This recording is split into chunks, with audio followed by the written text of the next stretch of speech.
Let's imagine you have a black rapper who invites people on stage. And let's suppose they invite a black person on stage and they're perfectly happy when the black person is full out with, their lyrics. They invite a white person on stage. The white person is, doesn't really, sort of mystified, but it comes on stage and full out with what the rapper says, including the infamous N-word. And then the black rapper gets mad. Imagine the white comedian who satirizes that, pokes fun at that. And in poking fun at that, says the infamous N-word. Am I angry? No, I'm not angry. Not angry at all. The following is a conversation with Randall Kennedy, professor at Harvard Law School and author of many seminal books on race, law, history, culture, and politics, including specifically on affirmative action, criminal justice, policing, and the topic explored extensively in this conversation, the single most powerful word and slur in the English language, the N-word, with a hard R at the end. Randall has written a book with this word as the title, N-word, the strange career of a troublesome word.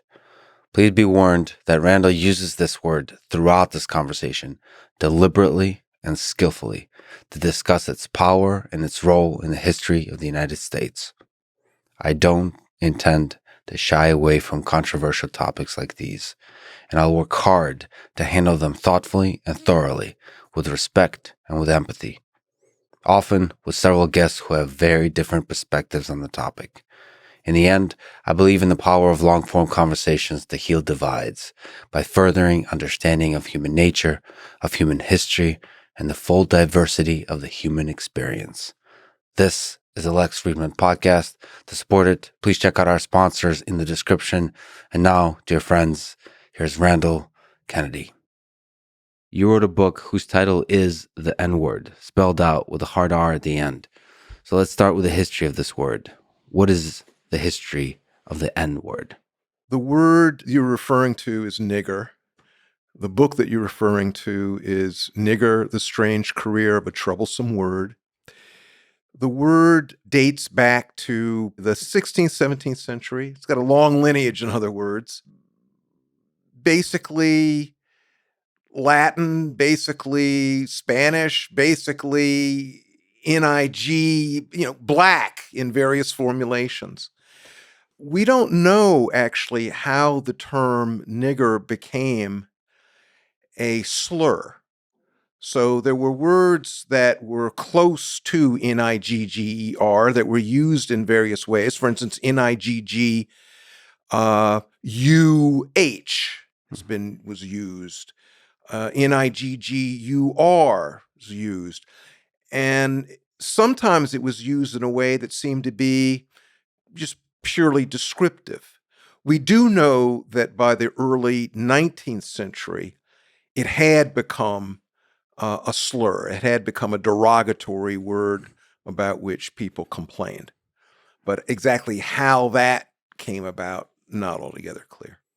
So it's been 20 years since you've written the book. What wisdom have you gained about this word since writing the book? And maybe having to interact with people, having to read, having to see, having to feel the response to the book. This book has generated a lot of controversy. I thought it would. It's probably generated more controversy than I had anticipated. It has certainly generated more different sorts of experiences than I had anticipated. So, for instance, I did not think that writing this book would prompt people to ask me to be an expert witness in cases. And over the past 20 years, I've been an expert witness in a number of different cases. I've been an expert witness in a murder case, in various cases of assault. I've been an expert witness in cases involving tort cases, intentional infliction of emotional distress. I've been an expert witness in a number of employment cases. I had not anticipated that, nor had I anticipated the extent to which people would get in trouble for using my book. Every year, there are teachers who are suspended or who are fired because they will excerpt a chapter of my book. Let's imagine and this is not, I'm not imagining things. This has happened. A teacher is teaching, for instance, the Mark Twain's Huckleberry Finn. The word nigger appears in that book over 200 times.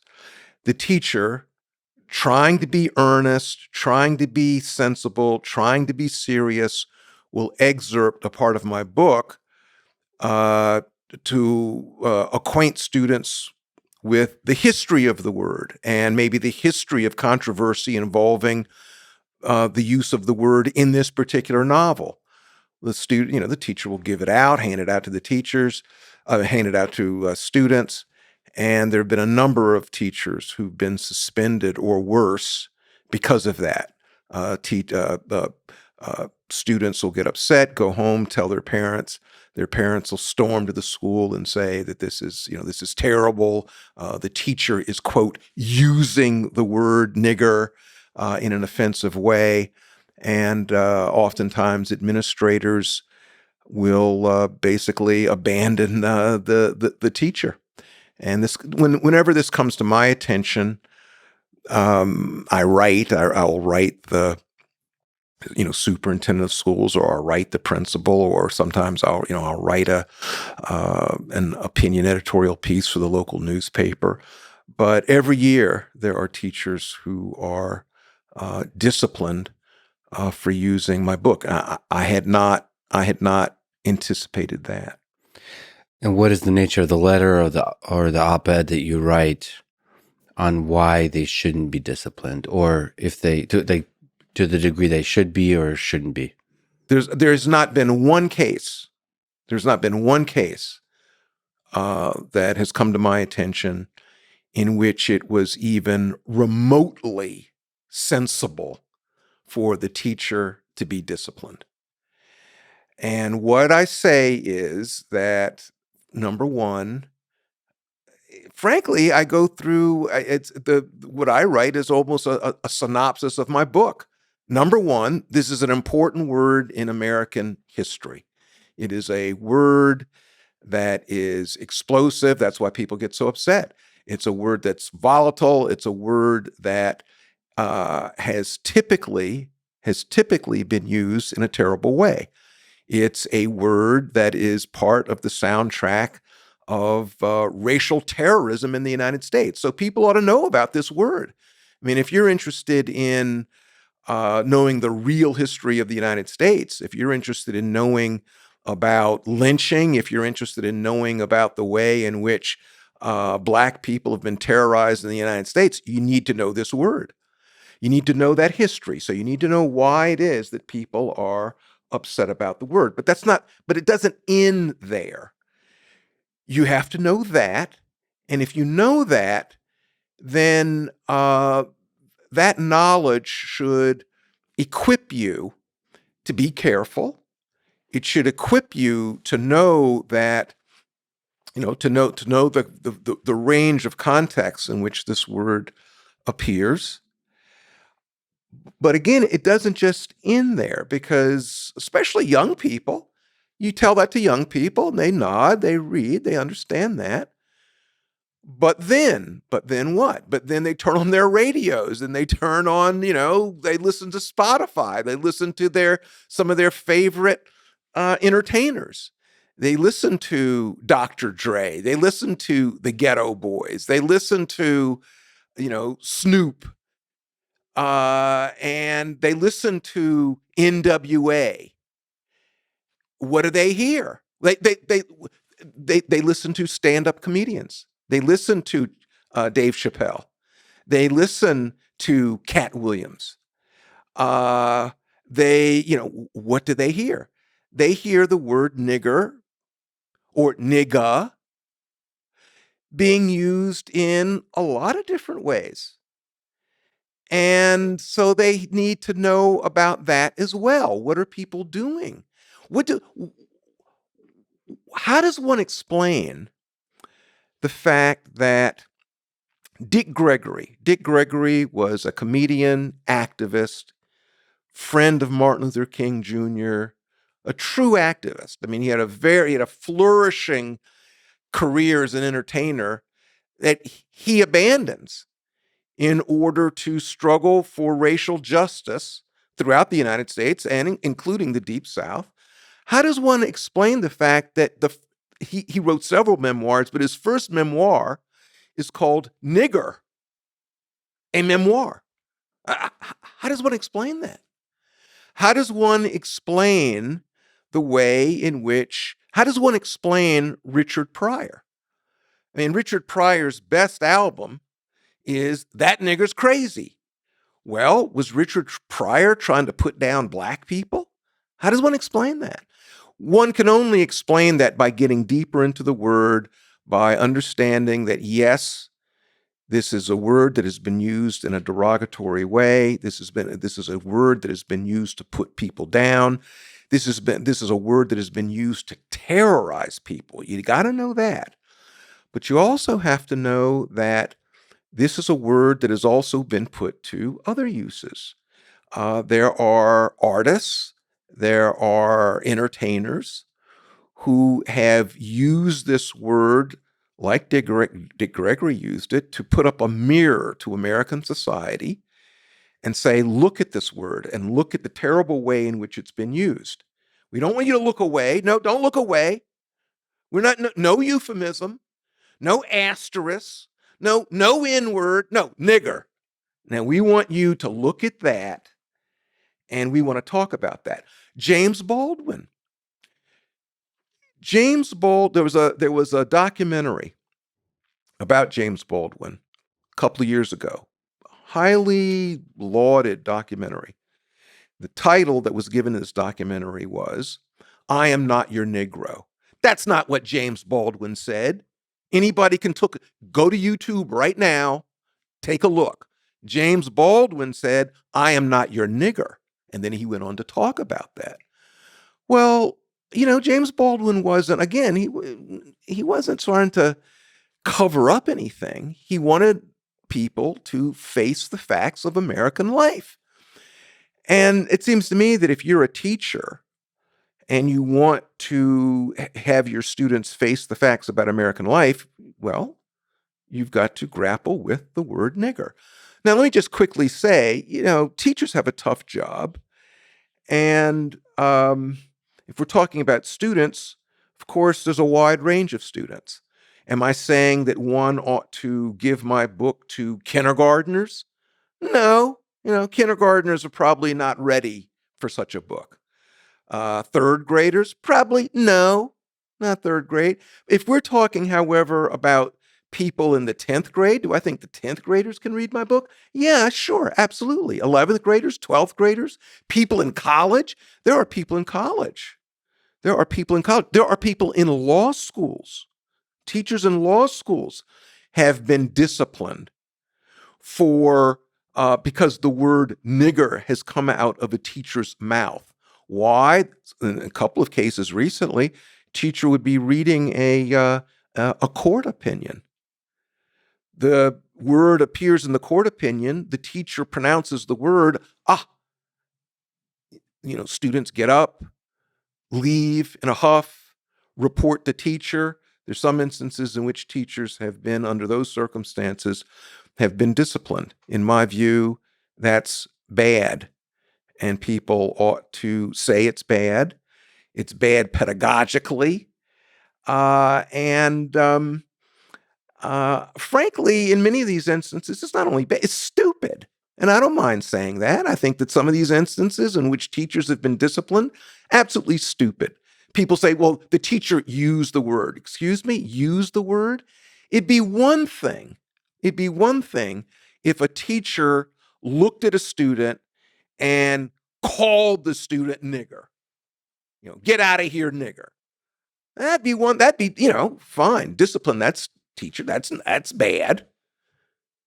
But that's not what's going on.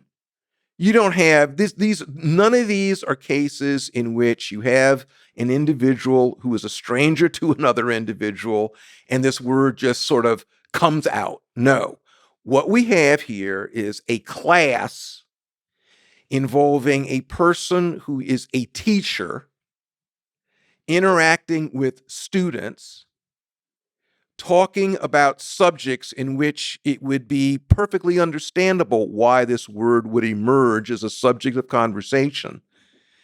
Now, under those circumstances, it's somehow wrong for a teacher to utter this word. In my view, the answer is no. And I said that 20 years ago. I say it even more emphatically now. Still, it is one of the most powerful words in the English language. Mhm. And there's a kind of responsibility that we as humans should have with words, Yes. with statements. That word, if not used skillfully, if not used competently, even when just read from a legal transcript, can do more harm than good. I agree with what you say. Yes, words are powerful. Words do matter. And so I am certainly not suggesting that people be lax. I'm not suggesting that people be irresponsible.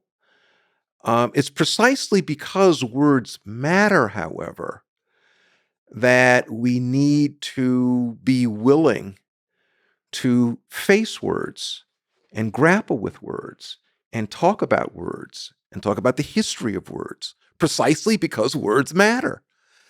And among other things, it seems to me it's important to understand that words can mean different things in different contexts.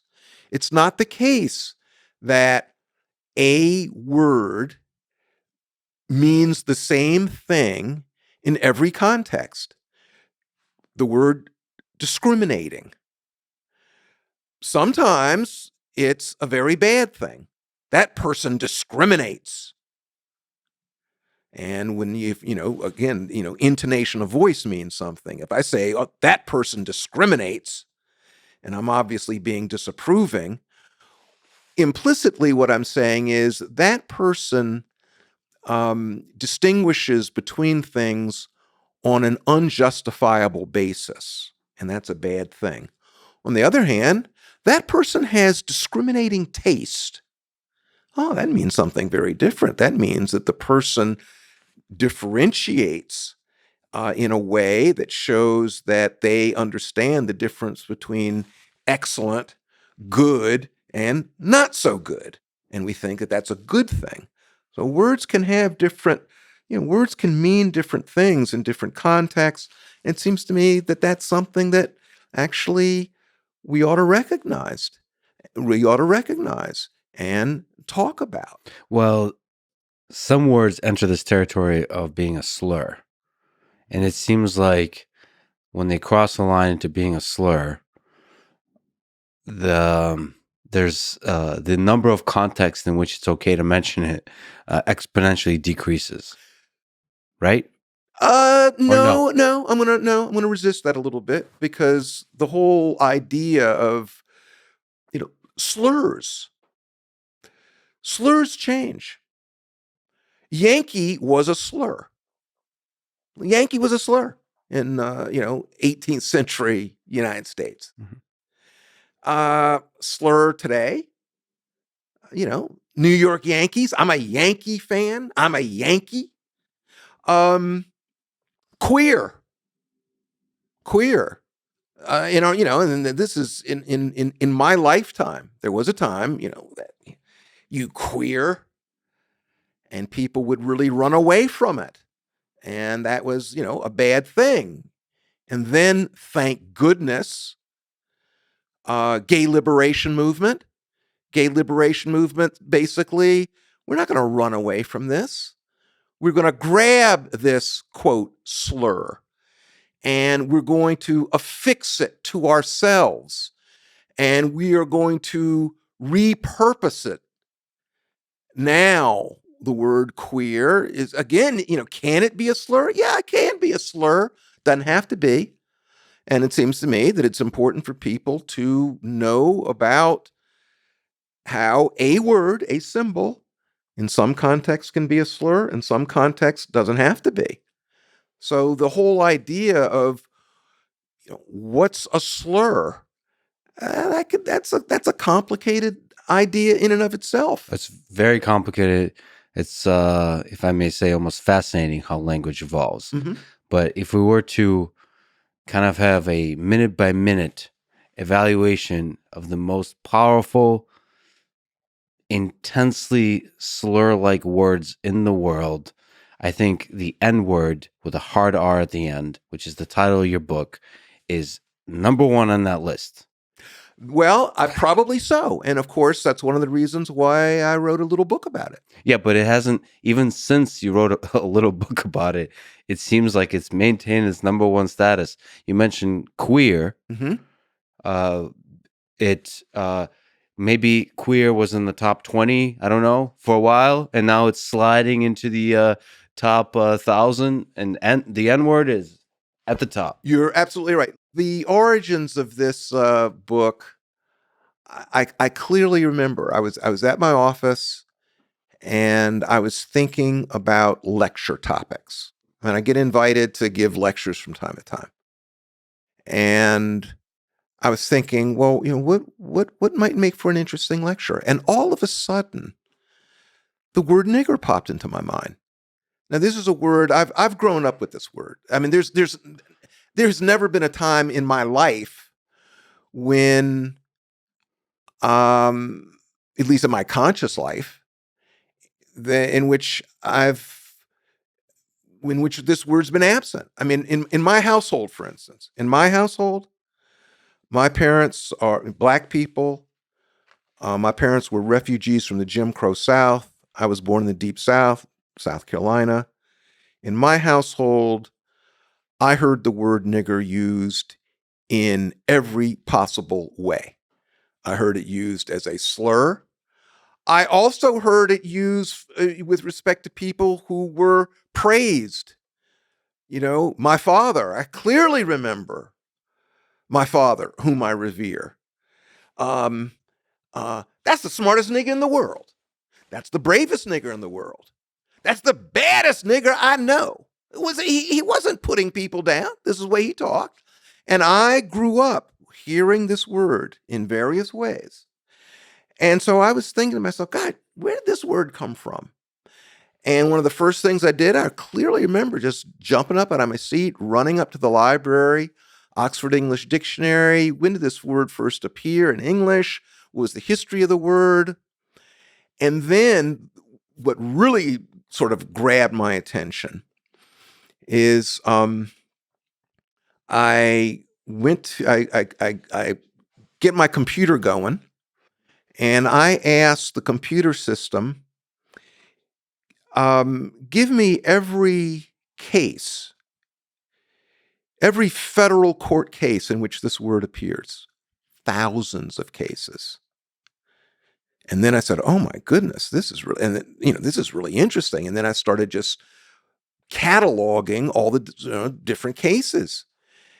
There came a point, I'd say probably about a month into this, I compared the number of times that nigger came up with other sorts of slurs. So, for instance, kike, Kike, long time, derogatory word for Jews.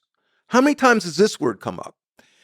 There was a time in which the word appeared, but nothing like the infamous N-word. Nothing. And then what about wetback? What about, and then I just, let me just take a look at all the other slurs. Nothing came close, not even remotely close to nigger. And I think it has something to do with, the uniqueness of the color line, particularly as it pertains to African Americans. I think that the fact that nigger sort of occupies such a unique status among slurs, I think that's a reflection of the unique stigma that has been imposed on African Americans. It's hard to know the chicken or the egg. Why one word is able to so distinctly and clearly encapsulate this struggle between races that is throughout American history. I mean, they didn't have to probably be so, but it came to be that way. It became that. Not only that, but of course, then nigger spurred other slurs. So Arabs, sand niggers. The Irish, the niggers of Europe. Women, the niggers of the world. John Lennon even has a song. That's right. Well, I think Yoko Ono, had something to do with that song. So, I mean, it is a slur that has spawned other slurs. And again, that's why, as you indicated a moment ago, this is a quite unique term. But are you conscious? Are you deliberate in you saying this word? So let me just say from a personal experience, maybe my upbringing, where I came from, in my daily life, I don't think I've ever heard that word with a hard R said as often, used clearly in my life. I've heard it today more than I have ever heard in my entire life. And I think there's a few people who listen to this that will be listening to this and will be very uncomfortable. Mm-hmm. I would say not in a bad way, probably in a good way. I'm uncomfortable now, and I am almost introspecting and trying to figure out why am I uncomfortable. And I think even the title of your book is making me think that. Mm-hmm. Just looking into my own mind and trying to understand, wow, words have power. And why does it have so much power? But are you deliberate in that action? And by the way, not only are the people listening to this sweating, this will be on YouTube in part. And YouTube, the people on the other side will be sweating. What do we do with this? Yeah. Well, am I deliberate? Yeah, the answer is yes. And let me unpack that a little bit. First, that's right. I mean, am I deliberate? Yeah. I deliberately wrote a book called Nigger, The Strange Career of a Troublesome Word. And, was that deliberate? Yeah, that was quite deliberate. But the title could have been N-word versus the title could have been N-word. Sure. The title could have been N-word. The title could have been a book about a word that causes pain to many people. I could have named it that. There are many titles I could have used. Did I want a title that would be provocative? Did I want a title that would grab people? The answer to that is yes. I'm a writer. I want people to read what I write. Was I being sensationalistic? Well, I mean, if you want to put it like that, yes. I'm not embarrassed to say that. I mean, I'm sure that when people write books, they think really hard about their titles and they try to get a title that will, grab people's attention. I know people, respect people very deeply who never, as a matter of principle, never utter this word.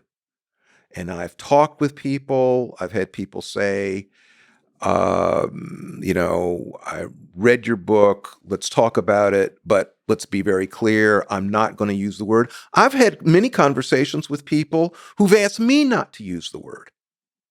The first time this came up was a book tour. It was 20 years ago when the book first came out, and I was on one of these call-in shows early in the morning. Time came to call in, 7:00. I call in at 5:07. Right before I go on, the host of the show says, "Oh, by the way, we have a strict policy here at the station. We never use this word." And I said, well, gosh, I wish you had told me this earlier. Does this mean then that you're never going to pronounce fully the title of my book? And she said, that's right. And I had to make a choice right then and there. Am I going to go on or am I not? What'd you do? I went on and I abided by the station's rules. And, fine. We had a perfectly fine conversation. And, there is a place for euphemism. The American language is a very supple language. There are lots of words that one can use.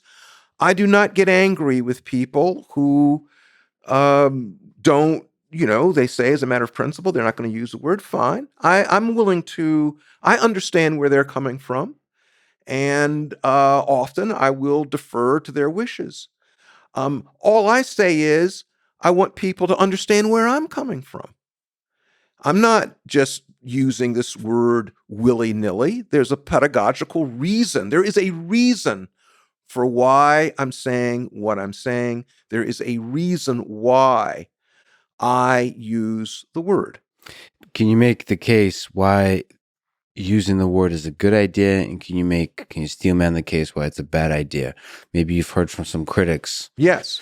Who said that you saying this word out loud is actually causing a lot of harm. Not like harm because people's feelings are hurt, but increasing the amount of racism and hate in the world. Yeah. Critics. Let's start with the critics. Sure. One, again, going back to when the book was first published, I remember going to the first bookstore I went to. And I talked about the book, had a very, talked, asked questions. And the last comment wasn't a question, but the last comment was made by an elderly black man. I called on him, and he said, I've listened to what you've had to say, and I appreciate what you've had to say. But he said, but I remain unconvinced. And I remain unconvinced because when I was coming up, this word was used to put me in the back of the bus. And this word was used to prevent me from voting. And this was the word that was used to justify me never being called as a juror. So to me, this word has only one meaning. It's a terrible meaning. I'm never going to use the word. It hurts me when I hear people use the word, especially those who don't know anything about really about the history of it.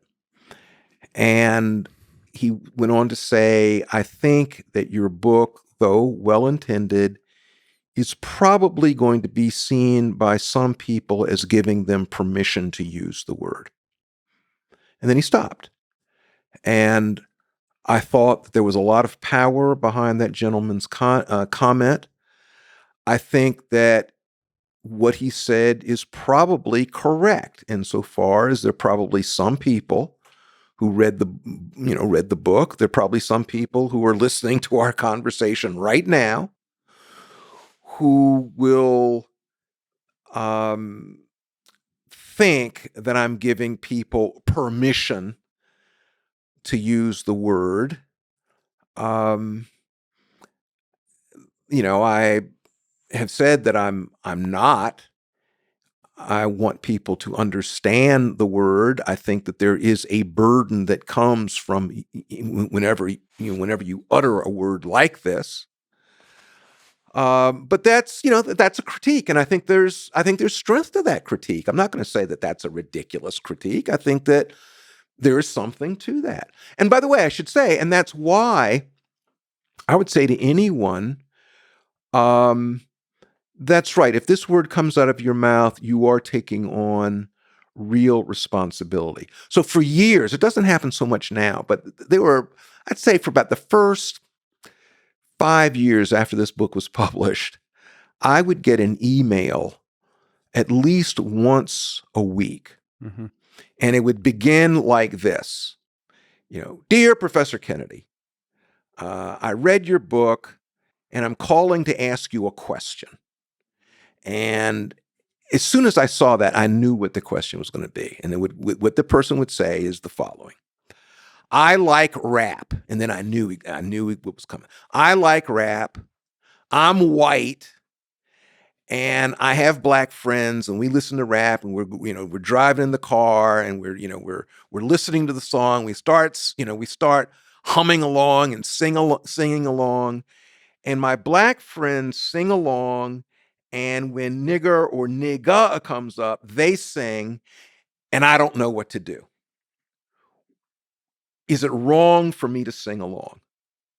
This happened so often that I'd say about the 10th time I got in such an email, I wrote a form letter because I didn't want to just, take up time writing, sort of crafting letter after letter after letter. So I wrote a form letter. And basically what I said was, listen, number one, I'm flattered that you're asking me, but number one, you should have a conversation with your friend.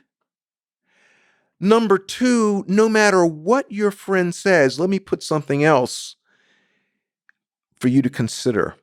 Let's suppose, for the sake of discussion, that your friend says, oh, doesn't bother me. I know where you're coming from. We're just enjoying the music. I don't think that this is a racist utterance, coming out of your mouth. Let's suppose that your friend says that.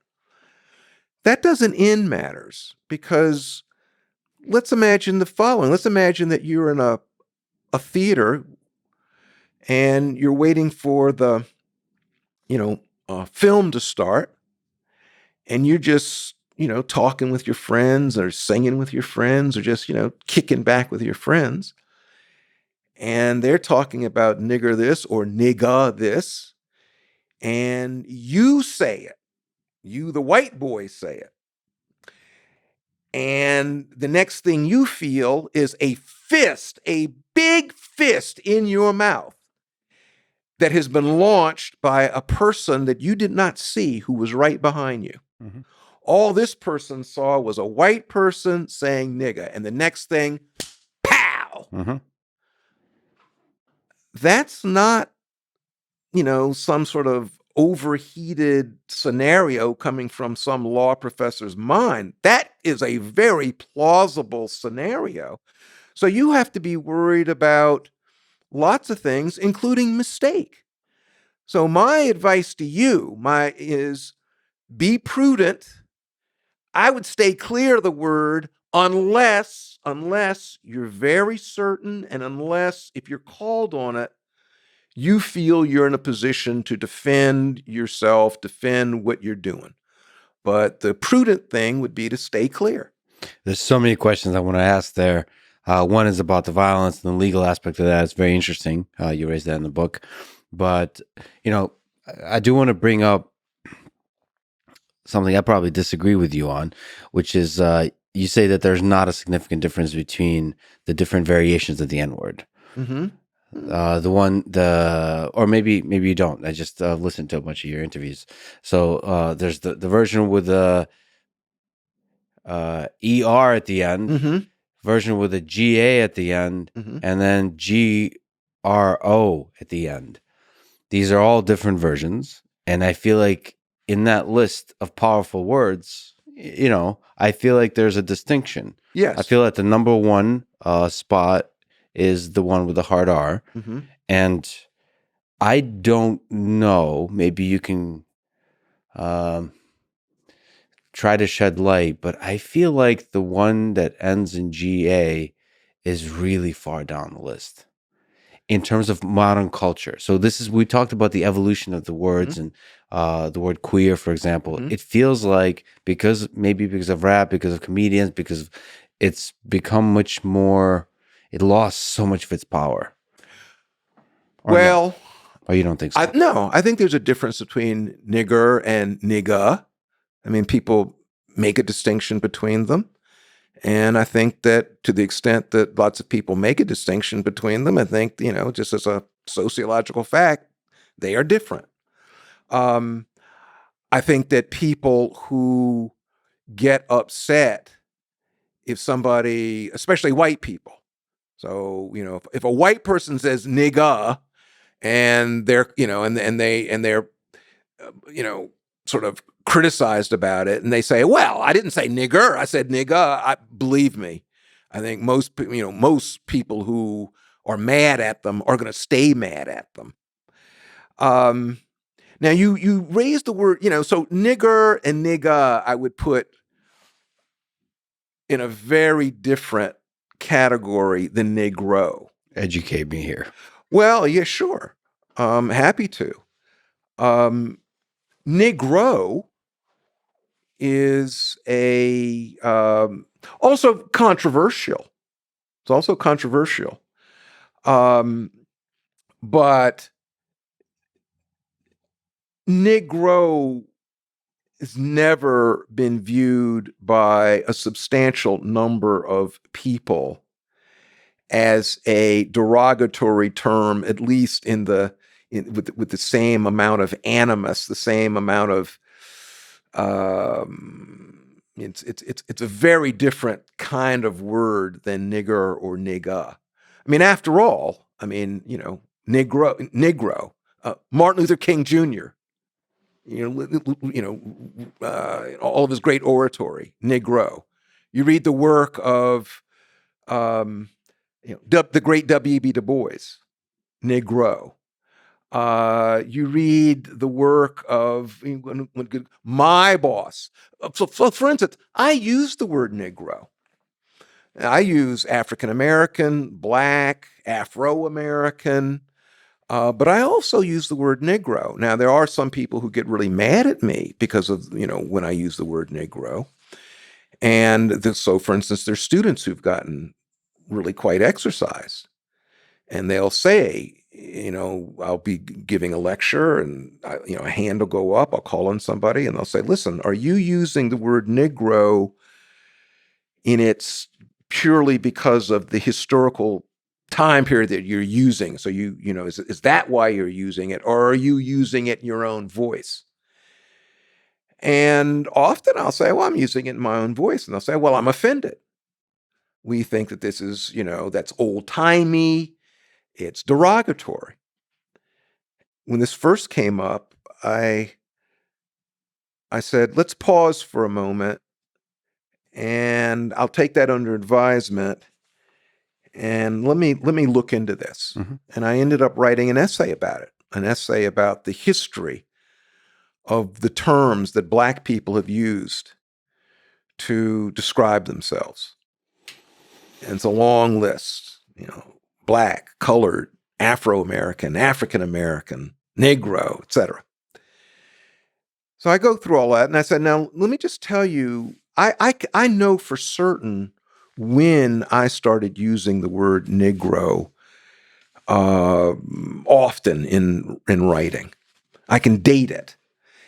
1983, the summer of 1983 is when I started using the word Negro in my professional life as a lawyer. And I did it for a very specific reason. I did it because my boss demanded that I Negro, capital N. Now, who was my boss? My boss in the summer of 1983 was Associate Justice of the United States Supreme Court Thurgood Marshall, known as Mr. Civil Rights. Now, it seems to me you're telling me that this word is so out of bounds, that this word is derogatory, nobody should ever use this word.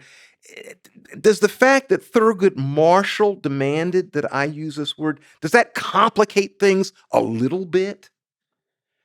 And so I think that people, again, ought to know more. I mean, I've encountered students who don't know very much, but who want to lecture me on word usage because they know, 3 sentences about current fashion. And hold it, hold it. By the way, I push it further. I sometimes use the word colored. And then, some people really don't like that. Colored? Well, there's an organization still very much alive in American life and law, the National Association for the Advancement of Colored People, the NAACP. They haven't changed their name. And as far as I'm concerned, it's a wonderful organization. There are people who have used the word colored. That's what my grandmother used, colored. Perfectly fine as far as I'm concerned. So again, there are lots of different words that one can use. You can use different formulations. I understand that people have different preferences. Fine. I have my preferences. At least know where I'm coming from. Still, words have power, and they have power to hurt. Mm-hmm. And there's a lot of reasons that I could see to justify the use of the word in its full form, as you're saying, when in this conversation as you're using it. One of them is perhaps fighting for the freedom to be able to use those kinds of words. So let me ask you about the freedom of speech. Mm-hmm. And the censorship of the word. Should the use of the N-word be censored, for example, on social networks?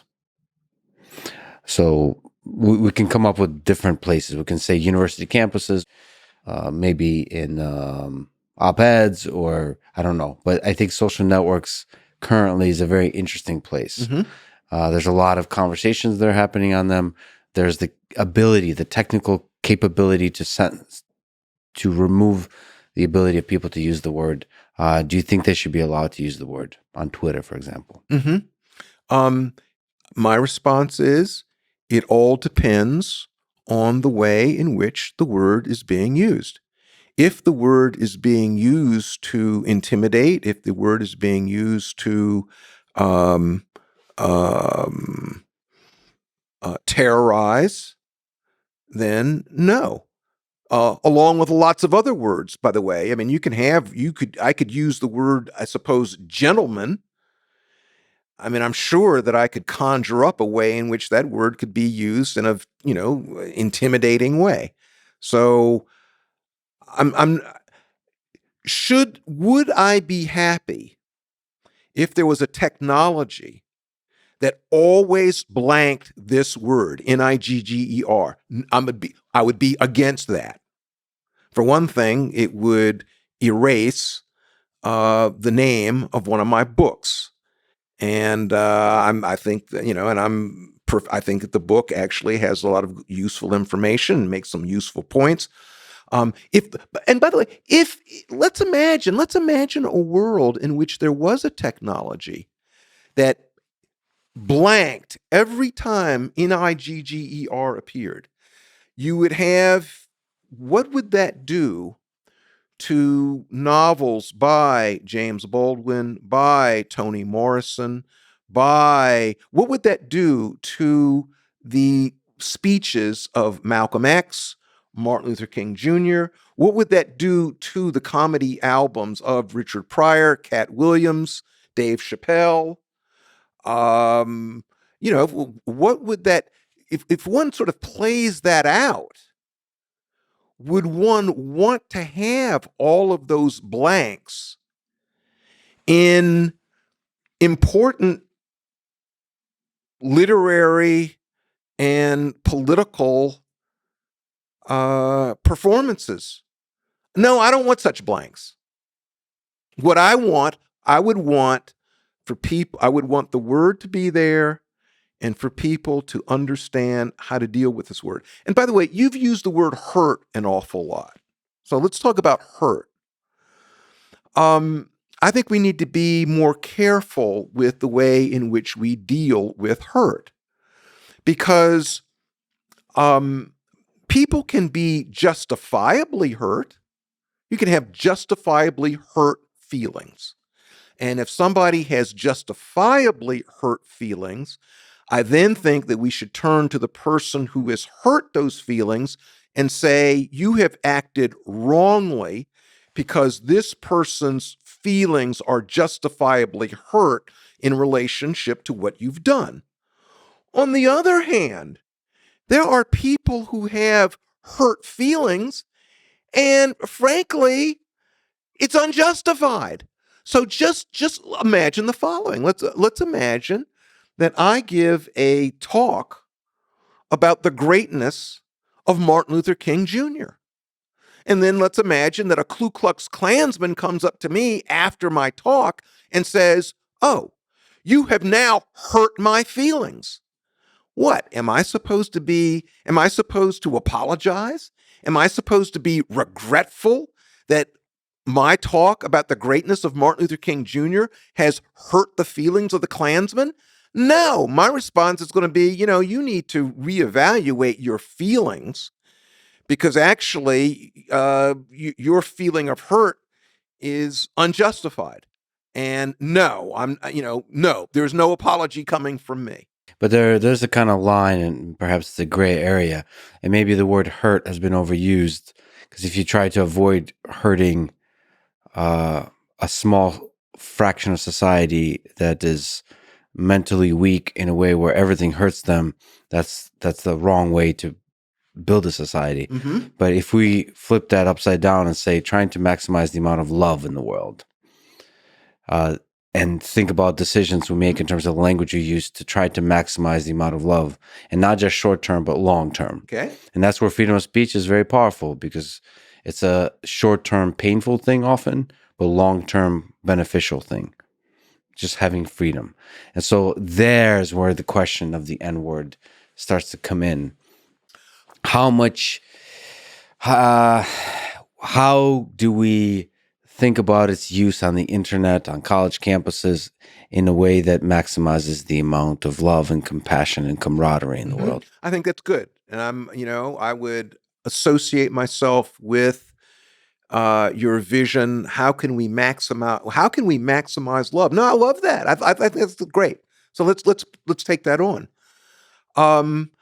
I doubt that the way of doing that is to erase the infamous N-word. I doubt that the way of doing that is to say to people, we understand that your feelings are really hurt, and we're going to do all that we can to avoid this symbolic action, maybe this word or maybe this symbol. We're going to do all that we can to suppress it so that we can have a more loving universe. I doubt that that's the way to do it. I think a better way to do it would be to fully educate people, including educate people such that, you see that over there? That is the uniform of the Ku Klux Klan. I want you to be educated about the uniform of the Ku Klux Klan so that you can look at the uniform of the Ku Klux Klan and know what it's about. You're not terrorized by it. You're not immediately, you don't see it and sink to your knees and start wailing and crying. You don't see it and say, "Oh, I'm traumatized." No, you don't do any of that. You see it, you understand it. If somebody asks you about it, you're fully prepared to talk about it. It seems to me that attitude, that poise, that strength, that knowledge would be a better way of equipping us to have a more loving world. And by the way, just so you know, I would say that about the swastika. I would say it about the infamous N-word. I would say it about all of the things that we're talking about. It would be better for people to be educated so that they are not traumatized. So to you, the N-word should not be removed from Huck Finn, Adventures of Huck Finn, or from the works of James Baldwin and Toni Morrison. Not at all.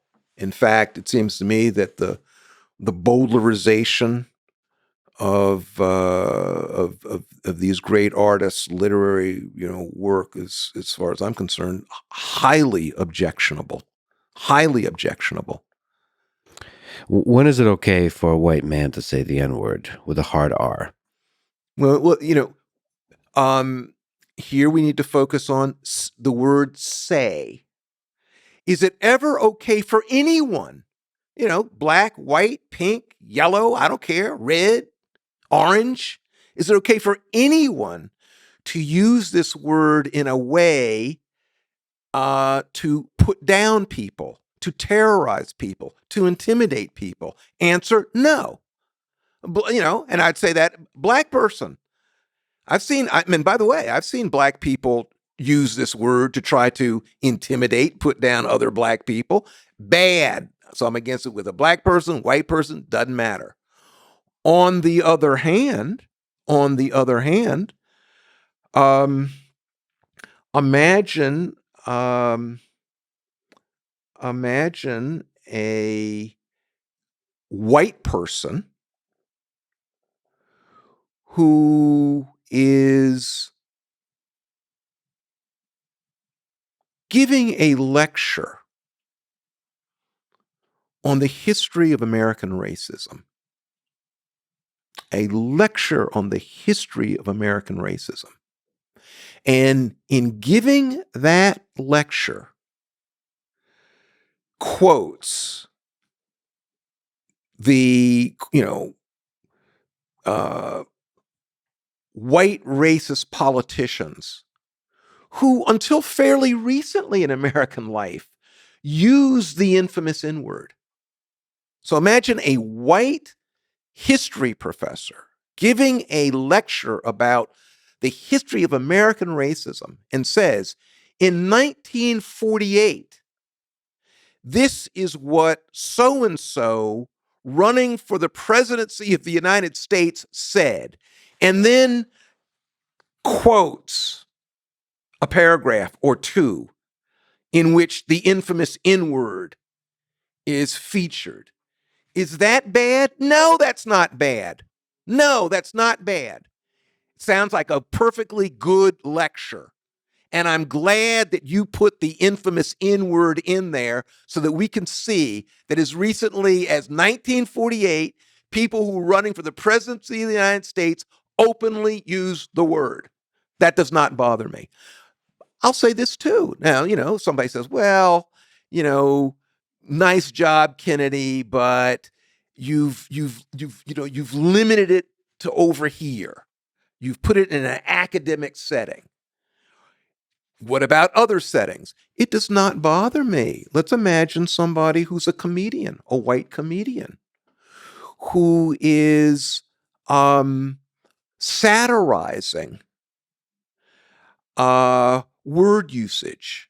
Let's imagine a white comedian who is satirizing our current practice and wants to poke fun at the way in which, let's imagine you have a black rapper who invites people on stage. And let's suppose they invite a black person on stage and they're perfectly happy when the black person is full out with, their lyrics. They invite a white person on stage. The white person is, doesn't really, sort of mystified, but it comes on stage and full out with what the rapper says, including the infamous N-word. And then the black rapper gets mad. Imagine the white comedian who satirizes that, pokes fun at that. And in poking fun at that, says the infamous N-word. Am I angry? No, I'm not angry. Not angry at all. What if in the process of satirizing, that comedian is not very funny? You say that bad joke, you were not funny. Okay. I don't object to the use of the infamous N-word. I just say, you're not very funny. But because there's a line when the joke is not funny, it just seems like the comedy is used as a cover to actually say something hateful. It's an interesting thing about comedy. I feel like the funnier you are, the more you can get away with. Probably. And that's something to do with the thing we said earlier, which is when you use words that have power, you should do so with skill and competence and the responsibility those words carry. Again, the cases that I'm most familiar with are the cases involving teachers, professors, academic. And it is said sometimes, oh, why do I object? I object, sometimes people say, because, I suspect that this teacher just wanted to say the word and that all of this is a cover, a pretext. Do I, in my sense of it is no, I don't think it's a pretext. If it's pretextual, that's bad. But in my experience, I have not seen that. I don't believe that that's what's going on. I agree with you on that, but sometimes I do see people that kind of have this flying towards the light desire to say something controversial and edgy, and they don't realize that there's a responsibility there. There's a skill. You shouldn't just say. I mean, actually, when comedians first start out, they'll sometimes go into that territory. They'll say edgy stuff that's totally not funny, and then you realize this is not. Like the edgier the thing, the more skills required to really serve. Like if you're cooking as a chef a poisonous fish, there's a responsibility on how to cook the damn thing so you don't poison the people eating it. I would agree. But to get back to your question, let's imagine that somebody produces a new set of Lenny Bruce albums. Yeah. So Lenny Bruce was white. Lenny Bruce used the term nigger in his sets. Sure did. Question: would I want Lenny Bruce's albums now to be purged of the infamous N-word? My response, absolutely not. As another follow-on sort of question, what you think. I've seen interviews you've done about this particular book. The title of those interviews on YouTube and elsewhere would use the full word. What do you think about that? Should I use this word in the title? In my view, the answer would be yes. Again, there are people, I've been on interviews, I've been on stage with people who had a different conclusion reached, and I respect a different way. Again, there is a place for euphemism. Again, it all depends. I'm not offended. Let's imagine that you posted this and you had asterisks instead of spelling it out. Would I be offended? No, I wouldn't be offended. I would prefer the full spelling, but I would understand where you're coming from. Would it offend me? No, it wouldn't offend me. Well, here's the weird calculation is which version of the word in the title, as silly as that is, brings more love to the world. It's hard. And basically your answer is, I don't know. Your answer is kind of, you have to do it and find out. I'm not sure. Again, there's certain questions in which we're not really going to know. There's no sociologist who's going to be able to tell us that. So what do we do then? Then we go to secondary positions. And my secondary position is I don't know. One thing that I hold on to, however, very strongly is the virtue of openness, the virtue of transparency, the virtue of freedom.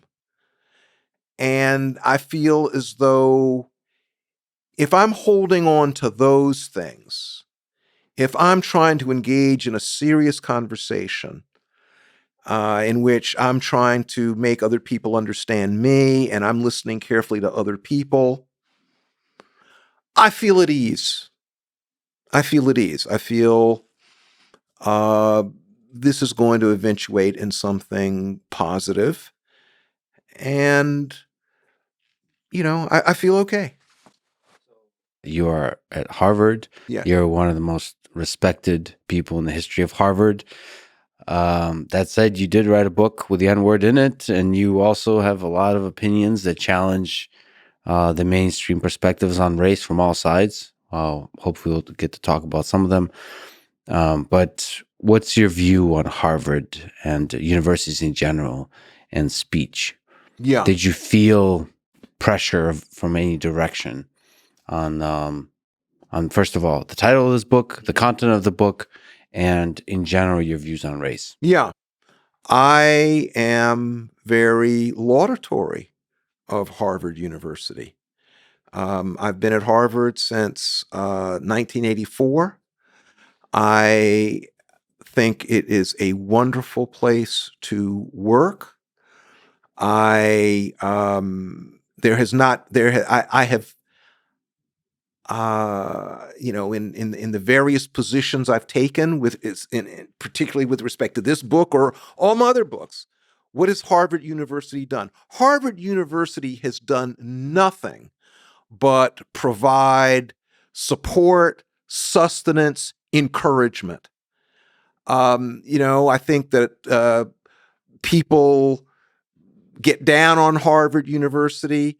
I would say to anybody, imagine the following. Imagine that the ethos of Harvard University became the governing ethos of the United States overnight. Tomorrow, we would wake up in a much better United States of America. I, I have, I've been supported by Harvard University. I think well of Harvard University. That's not to say that I don't have criticisms of it, but by and large, Harvard University, more than by and large, overwhelmingly, it has provided me, and I think it overwhelmingly provides my colleagues with a work setting in which they can do their work without fear. And, that's a good thing. Are there certain aspects of Harvard University about which I'm critical? Yeah, sure. By the way, I think a few people, rightfully or wrongfully, would disagree with you that if the ethos of Harvard University took over the country, it'd be a better place. Mm-hmm. But there's a lot of interesting ways to break that down because Harvard, there's not one ethos. There's a lot of things going on that are very interesting. Yes. But one of the things that's happening is the disproportionate and a kind of aggressive growth of the administration versus faculty and students. I think the power of university should always be with the faculty and the students. That's where the beauty is. That's where the flourishing happens. And the more you have kind of rules and bureaucracy and all this kind of stuff, the less powerful the university is. I think that at my university and at many universities, that's right. There's too much bureaucracy, too much regulation, and are there dangers to freedom of expression at my university and at other universities? Answer: yeah, there are. There are. So, and this has really hit home for me. There was a period of time in which I was getting off of I'd gotten off of all boards. I was just doing my work. Forget it. I'm just going to do my work. I'm not going to be on associated with any organizations.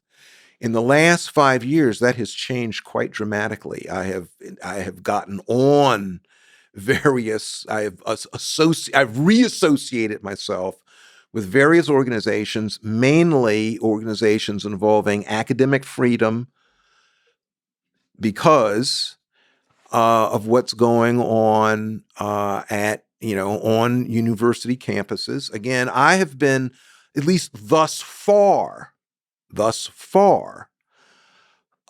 hasn't pinched me where I live, but You mean in the space of ideas? in the space of ideas, in the space of speech, in the face of teaching, I haven't been pinched, but I am concerned about things. So, for instance, let's imagine that you're applying for a job.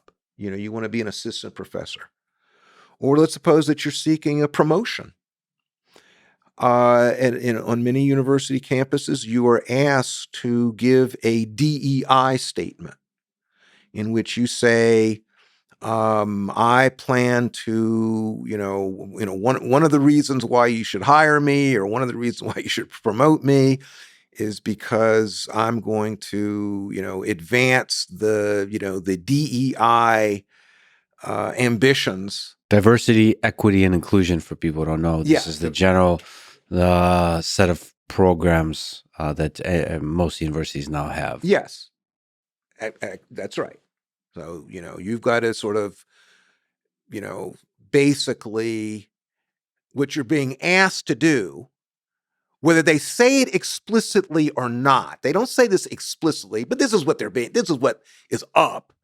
What you're being asked to do is to say, I'm down with the diversity, equity, and inclusion ethos, program, policy, campaign. And here's what I've done that shows that I'm down with this program, and therefore I'm okay. Well, a lot of what I do would fit very comfortably within that. But let's suppose that just suppose I didn't like this. And by the way, there's certain aspects of the DEI, industry that I don't like. You mean to tell me that, I'm being judged at an academic institution? Let's suppose I want to be a chemist. Let's suppose I want to be a physicist. Let's suppose I want to be, I don't care, a critic of literature.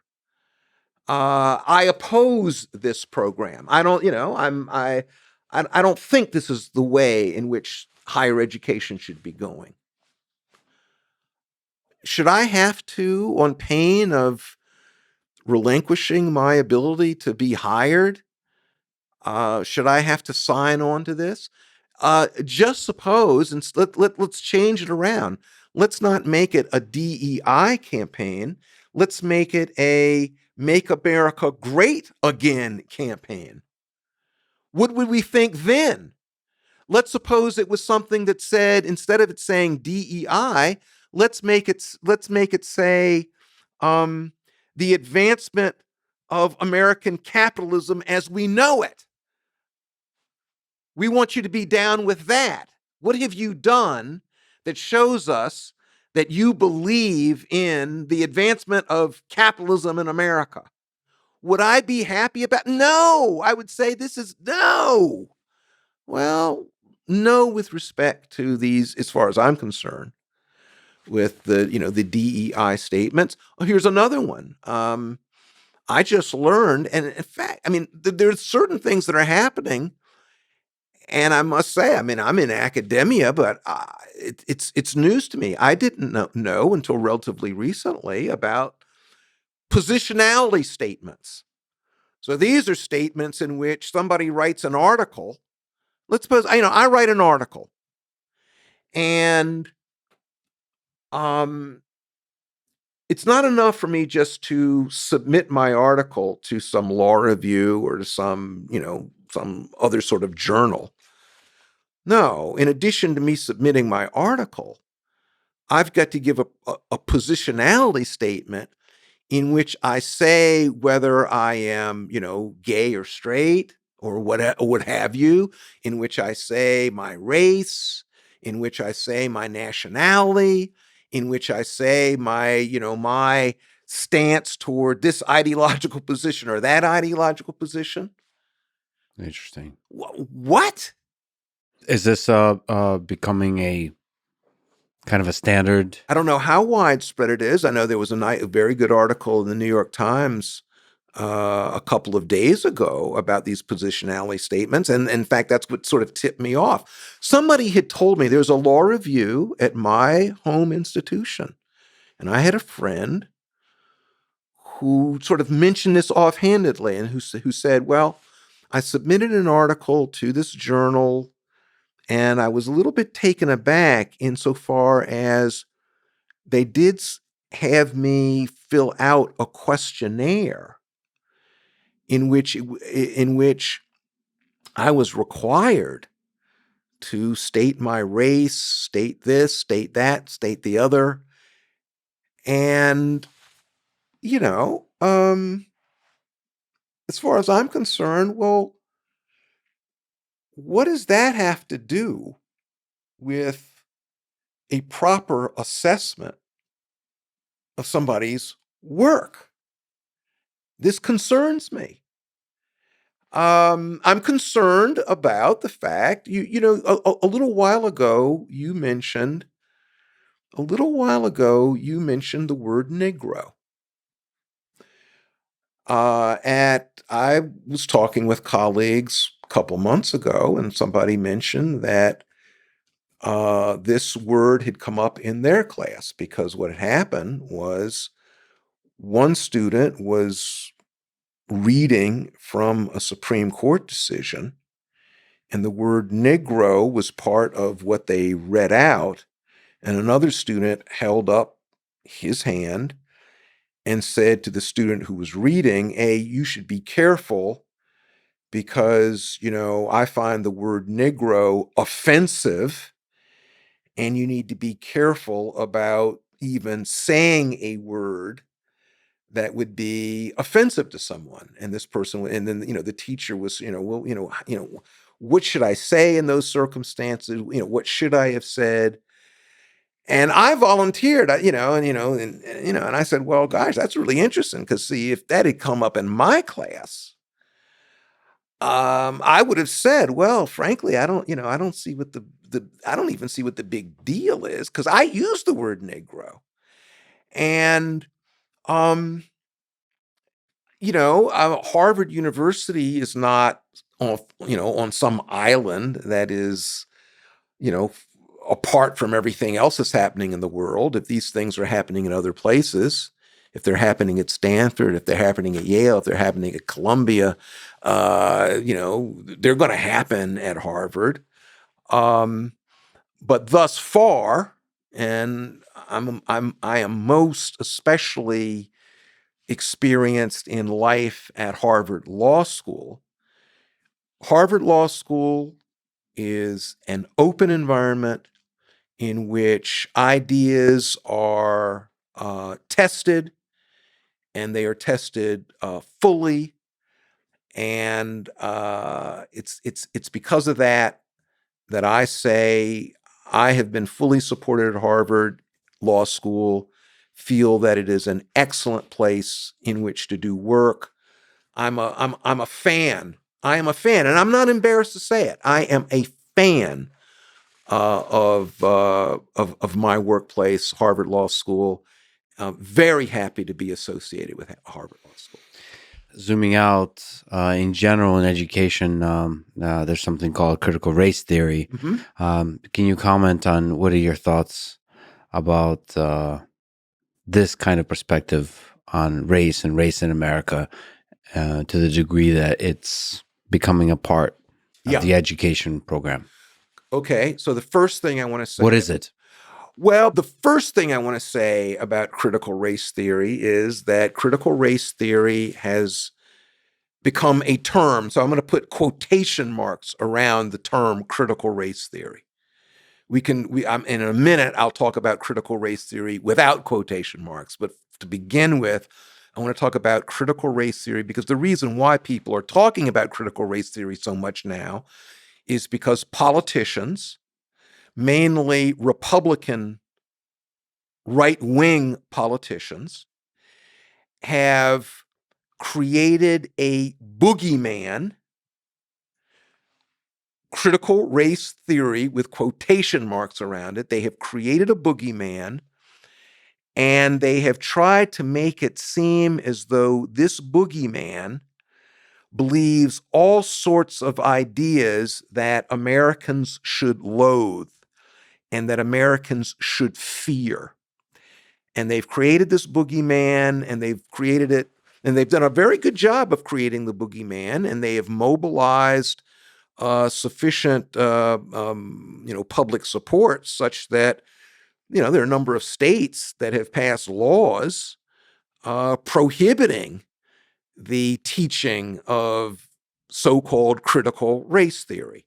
Now, the first thing I want to say about this is that this campaign, these laws, these various policies telling teachers don't teach this and don't teach that, and you can't use this book, you can't use that book. This is a frightening encroachment on freedom of speech, freedom to learn, freedom to listen, freedom to read. That's terrible. And it's one of the most frightening things that has happened in American life in recent memory. So that's the first thing I want to say about so-called critical race theory. Now I'll say something. I'm going to take the quotation marks off of the term critical race theory. Critical race theory is a sort of a, you could have a nice conversation about actually what it is. One way of viewing it is to say that, well, critical race theory is a community of ideas that comes from a community of people. The community of people would be people in legal academia in the the period starting in probably the middle of the 1980s. It would be associated with people like Derek Bell. It would be associated with people like Kimberly Crenshaw, people like Charles Lawrence, people like Richard Delgado, people like Mary Matsuda. And these are folks who held embraced a couple of, they articulated a couple of propositions. One of their propositions was that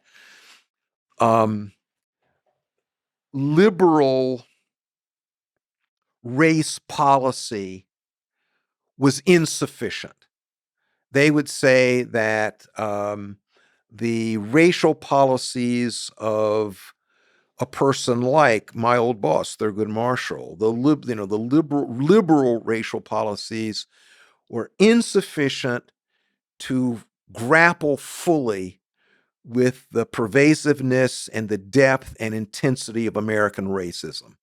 Their basic claim, and I think, by the way, it was a good claim, their basic claim was that American racism is more central, more deeply embedded in American life than most people perceived, including liberals. And I think there was a lot of strength to that proposition. But then they also took on some other propositions with which I was in very strong disagreement. So I think it's perfectly fine to say that racism is a force in American life that is deeper, more pervasive, more stubborn, more resilient than I think people often understand, often perceive. But then some of the folks, in critical race theory, push further. One of the propositions that some of the people in critical race theory took was the proposition that America was doomed to always be a country that would be governed according to the dictates of white supremacy. Derek Bell, who was a colleague of mine and a friend of mine, took that position. He talked about the permanence of racism in American life, and he took the position that the various changes that had been wrought in American life were really, mainly cosmetic. They didn't amount to a whole lot. I mean, Derek Bell took the position, the second Reconstruction, the Civil Rights Movement. Well, yeah, it made changes, but at the end of the day, Black people were still, after the second Reconstruction, were still in a position of almost, I don't know, some of them would even say neo-slavery. Well, I think that's ridiculous. The second Reconstruction changed a lot. And as for neo-slavery, what are you talking about? a black American was president of the United States between the years 2008 and 2016. I mean, what are we talking about here? There's been a tremendous change, and I think people ought to understand that. Now, am I saying that everything is peachy keen and all right? No. The United States is still, to a very large extent, still a pigmentocracy, but that doesn't mean that a lot hasn't changed. A lot has. So I disagree with certain tenets of critical race theory and have been very outspoken in my disagreement. There's another one, by the way, I need to mention, because we've talked so much in our discussion about freedom of speech, freedom to teach, freedom of listening. Another big problem that I've had with some of the people who talk of themselves as critical race theory people has to do with their attitude towards freedom of speech. Some critical race theory people think that the American legal system is wrong in the latitude that it gives to what they call hate speech, or the latitude that it gives to what they would view as racist beliefs. Some of the people who associate themselves with critical race theory think that racist beliefs ought to be expunged with the aid of state power if need be. Well, I'm against that. And, I think we are at a moment, an ironic moment, in which actually it's the right wing that has embraced some of the ideas that were championed by some of the people who call themselves critical race theorists. They say, oh, we ought to expunge hate speech. Well, the right wing is saying this critical race theory, that's hate speech, so let's expunge it. And so again, I've been very outspoken in my criticism of some of the illiberal dimensions of critical race theory. So I've been a critic of certain features of critical race theory. I have applauded certain features of critical race theory. Critical race theory, there's some aspects of it that I think have been useful. There's some aspects of it that I think have been, profoundly wrong-headed. So that's where I am. And I certainly, and, above all, I certainly am against any efforts to remove it from, the intellectual universe. It is a part of our intellectual universe. People ought to know about it, and people ought to debate it, and people ought to be free to make up their minds to conclude what they will about the strengths and weaknesses of critical race theory. And we'll talk about the pessimistic and the optimistic perspective on race in the history of the 20th century in America. I think you have very interesting perspectives there. But before that, I'd love to look at the current moment. And you had a conversation with Glenn Lowry and John McWhorter. And from there, it became clear to me, I think John made clear how important to the conversation about race is policing in today's society. That's where a lot of African Americans feel is sort of the pinnacle of racism sits. The people that believe there's still racism in America. There's still a lot of racism in America. That's where it is. So to what degree do you think there's widespread institutional racism in policing? Yeah. Well, my first book was a book called Race, Crime, and the Law. And 1997. 1997. Wow. Time flies. Time flies. Unfortunately,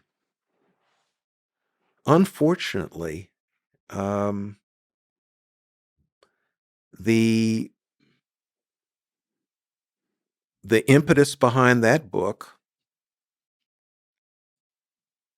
stands. That book was propelled by a sense that, with respect to the administration of criminal justice, African Americans are feel deeply aggrieved, and they feel deeply aggrieved with good reason. And they feel deeply aggrieved with good reason in at least two dimensions. On the one hand, African Americans suffer from under protection. And in fact, in that book, the central theme of that book was that Black Americans suffer from under protection. If you take a look at the broad, the broad trajectory of American history and ask yourself, in what way have Black Americans been most oppressed? Well, take a look at the antebellum period before the abolition of slavery.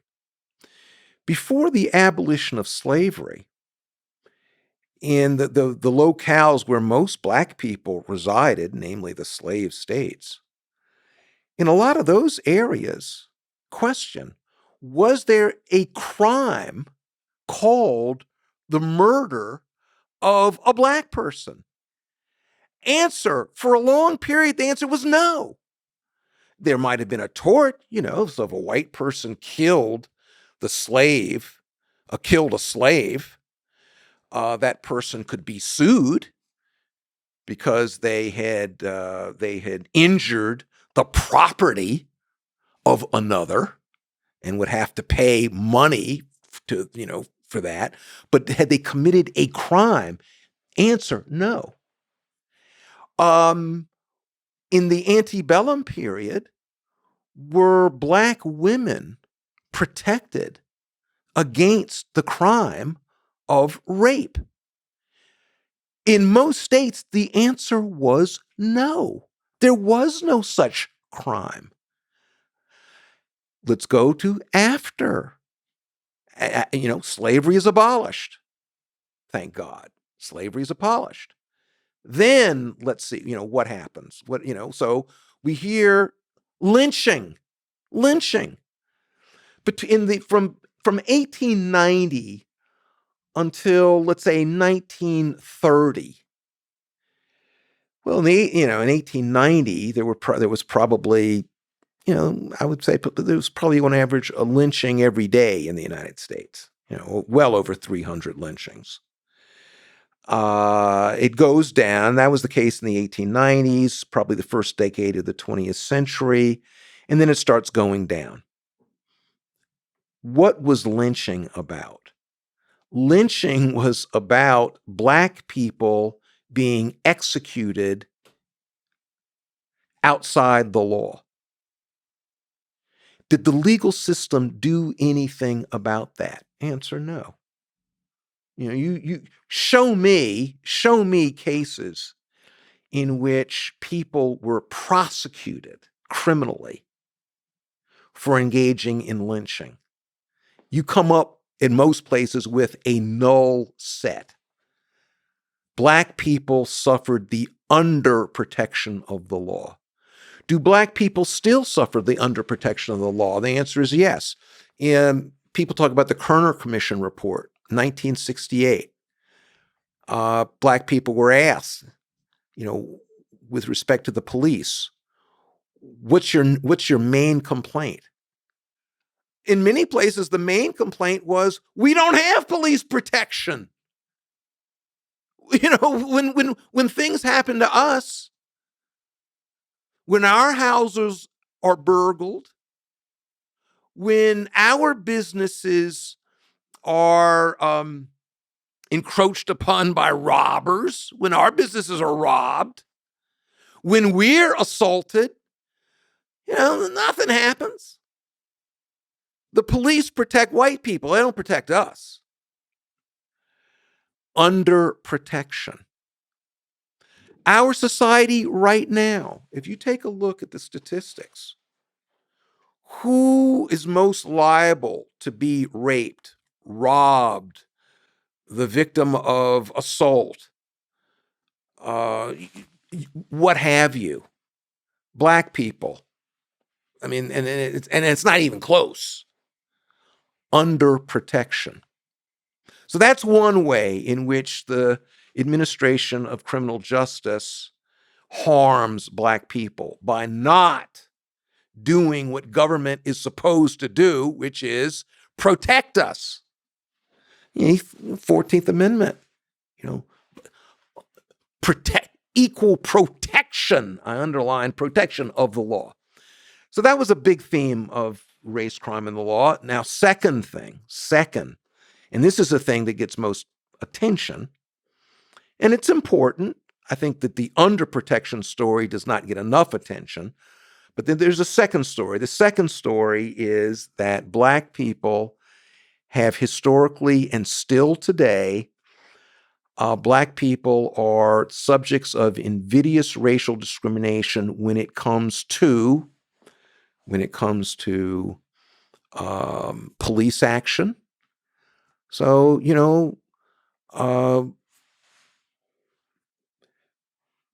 walking down the street,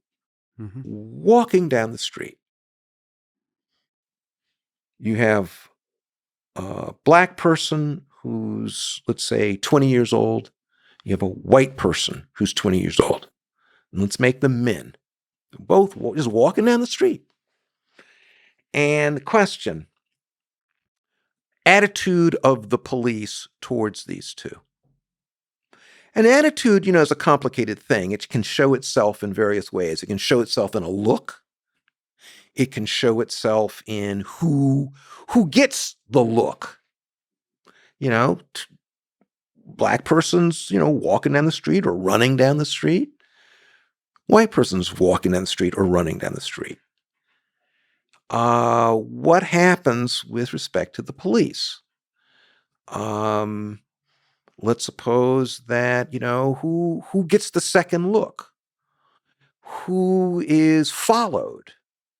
Who is detained for a moment? Well, some of it is just on a small tangent. I apologize to interrupt, but attitude is an interesting one because a lot of the interaction doesn't show up in the data. So detained, for example, starts showing up in the data. But before then, the second look, the third look, the first look, this is where the gray area of conversation happens because very much so. Culture and society happens in the stuff that doesn't often show up in the data. Yep. So I tell you, this really came home to me several years ago. I was in New York City, and it was at a time when there was a lot of discussion over the stop and frisk, basically, racial profiling on the street. I was walking. I was in Harlem. I'm walking down the street, and frankly, the police weren't bothering me. I'm just walking. No, the police weren't bothering me, but I'm of a certain age. I did notice, though, I was looking at the police and the way that the police attitude, it had to do with body posture. It had to do with, that's right, who got a second look. I noticed, I'm walking down the street. I'm walking in Harlem. There are white people in the street. Most of the people, though, were Black. Some Hispanic. The level of contempt, the level of animus, the level of unfriendliness that was pouring off the police, they didn't say anything. No, they didn't detain. They didn't say anything. It was palpable. I could feel the attitude that was being being directed at the young black men. And the thing is, it's not as if this doesn't matter. It matters because the way I saw it, these young black men knew, they felt the contempt that the police were shedding, and this was going to have a consequence. The consequence it was going to have is, let's imagine that the police did say, excuse me, what are you up to? Now, if you have been feeling this contempt, if you feel like the officer who is asking this question doesn't like you, doesn't know anything about you, but just doesn't like you on sight, you might answer in a certain sort of way.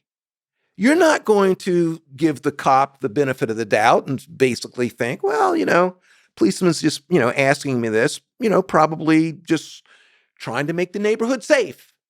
Well, if that's your feeling, the policeman's just asking me this, trying to make the neighborhood safe. Well, officer, the reason why I'm here is such and such. And, thanks for your service. That's one response. Another response is, I'm not going to tell you anything. I'm not going to tell you anything. I know that you don't mean me any, I know that you don't mean me any good. I'm not going to tell you anything. Am I free to leave? And then the cop, having heard that, then says something bad. After 5 minutes, what do you have? You have an altercation on your hand. And I felt that. And that is part, and you're absolutely right. That's not written down. It doesn't get to court. It's there, but it's an important part of street life. It's an informal part of street And life. it has ripple effects because that young black man will probably talk shit about that cop later that day. So the narrative persists, and then the cop will also talk shit, and then there's these narratives. Yep. And I think the contempt is such a powerful thing. It's so hard to disentangle because you're absolutely right. The young man, let's suppose that the story ends, quote, well. Right.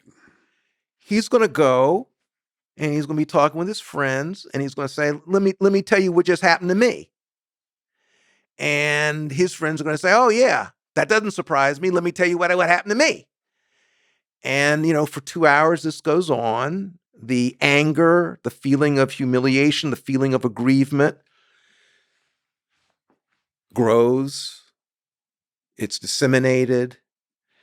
And that's part of what we have. But that's not all of, that's an important part of what we have, but it's even worse than that, because then you ask the question, what about things we do know? I know this from my teaching. This was brought up. There was a lawsuit in New York City. And notice I didn't say, I didn't say Birmingham, Alabama. I didn't say Atlanta, Georgia. I didn't say Tallahassee, Florida. I didn't say, the Deep South. I didn't say Montana. I didn't say Idaho. New York City. Cosmopolitan place, metropolis. In New York City, the police were challenged with respect to their policies. A judge wrote a very lengthy opinion, and the facts were rolled out, and the facts were really quite horrifying.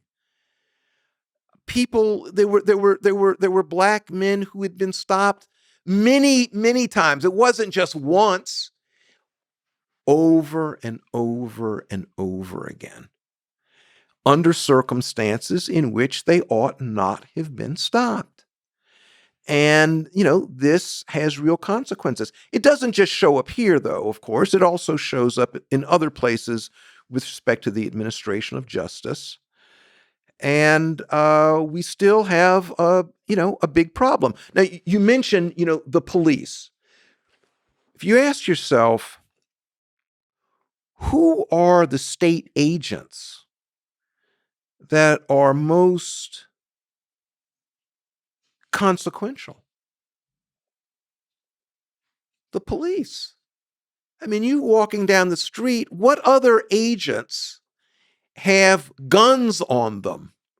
What other agents are authorized by the law to shoot you under certain circumstances? It's the police. The police are the most consequential agents of the state that most people interact with. I mean, there's to push back a little bit still of consequential in a physical sense, but if we return to the power of the psychological sense of contempt, I would say store clerks and stuff like that can also be a source of They're contempt. not agents of the state. Right. But if we look at the landscape of contempt, which throughout the 20th century, or the bus, right, you can experience the same kind of contempt in other aspects of society. But yes, the cops have consequences. I would still put the policeman or the police person is a person walking down the street with a gun. Yeah. And if you think about the way in which the law, the extent to which the police are authorized to use their force, the police have extraordinary authority. Mm-hmm. You're driving your car and you're speeding. The police can arrest you right then and there and take you to jail. That's an extraordinary power. But they also have, because of that, the leverage, just one human to another, they have more leverage to be an asshole and to show contempt to you. They certainly do. To be the lesser, to lean into the lesser aspects of their nature, as all humans can, just to be an asshole, to show contempt. You had a bad day. They have the more freedom to do that. Yes, and that's why police officers are very important. I recognize. I mean, I know police officers. They have a very difficult job, a very important job. Very important. Again, remember what I talked about, under protection. I want the police to protect me. I want the police to protect me from the rapist, the robber. So the police, I'm with the police. We need good policing. But we need good policing. And for good policing, we need accountability. And one of the just absolute scandals of American law is the extent to which the police are not held accountable. It's absolutely remarkable, the degree to which American law fails to properly hold police accountable. They have an important job, a difficult job. I want them to be very well paid. As far as I'm concerned, police should make more money. They should be given the importance of what they do. They should have more respect, more prestige, more money. With all of that, they should be held accountable. And the way things are now, they're not held accountable. And every day we see the consequences in our newspapers or just, talking with people. So what do you make of the different perspective on this, from to bring up a person that I'll probably speak with, Heather McDonald, mm-hmm. who wrote a book called War on Cops, and will often bring up the stuff that does show up in the data to show the disproportionate amount of homicides committed by African Americans. Mm-hmm. And will also justify racial profiling on that basis in stop and frisk programs. And we'll also bring up things like the Ferguson effect, saying that because of this pushback and all the stuff we've been saying about police, in those areas, the police will step back and crime will increase. Mm-hmm. I was in one debate with her. And one of the things that I said is, it was a debate that was that was sponsored by the Federalist Society, conservative legal group. These were conservative law students at Harvard Law School. She made a presentation, and they asked me to respond. And one of the things that I said was, when we're talking about the police, I'm disappointed with the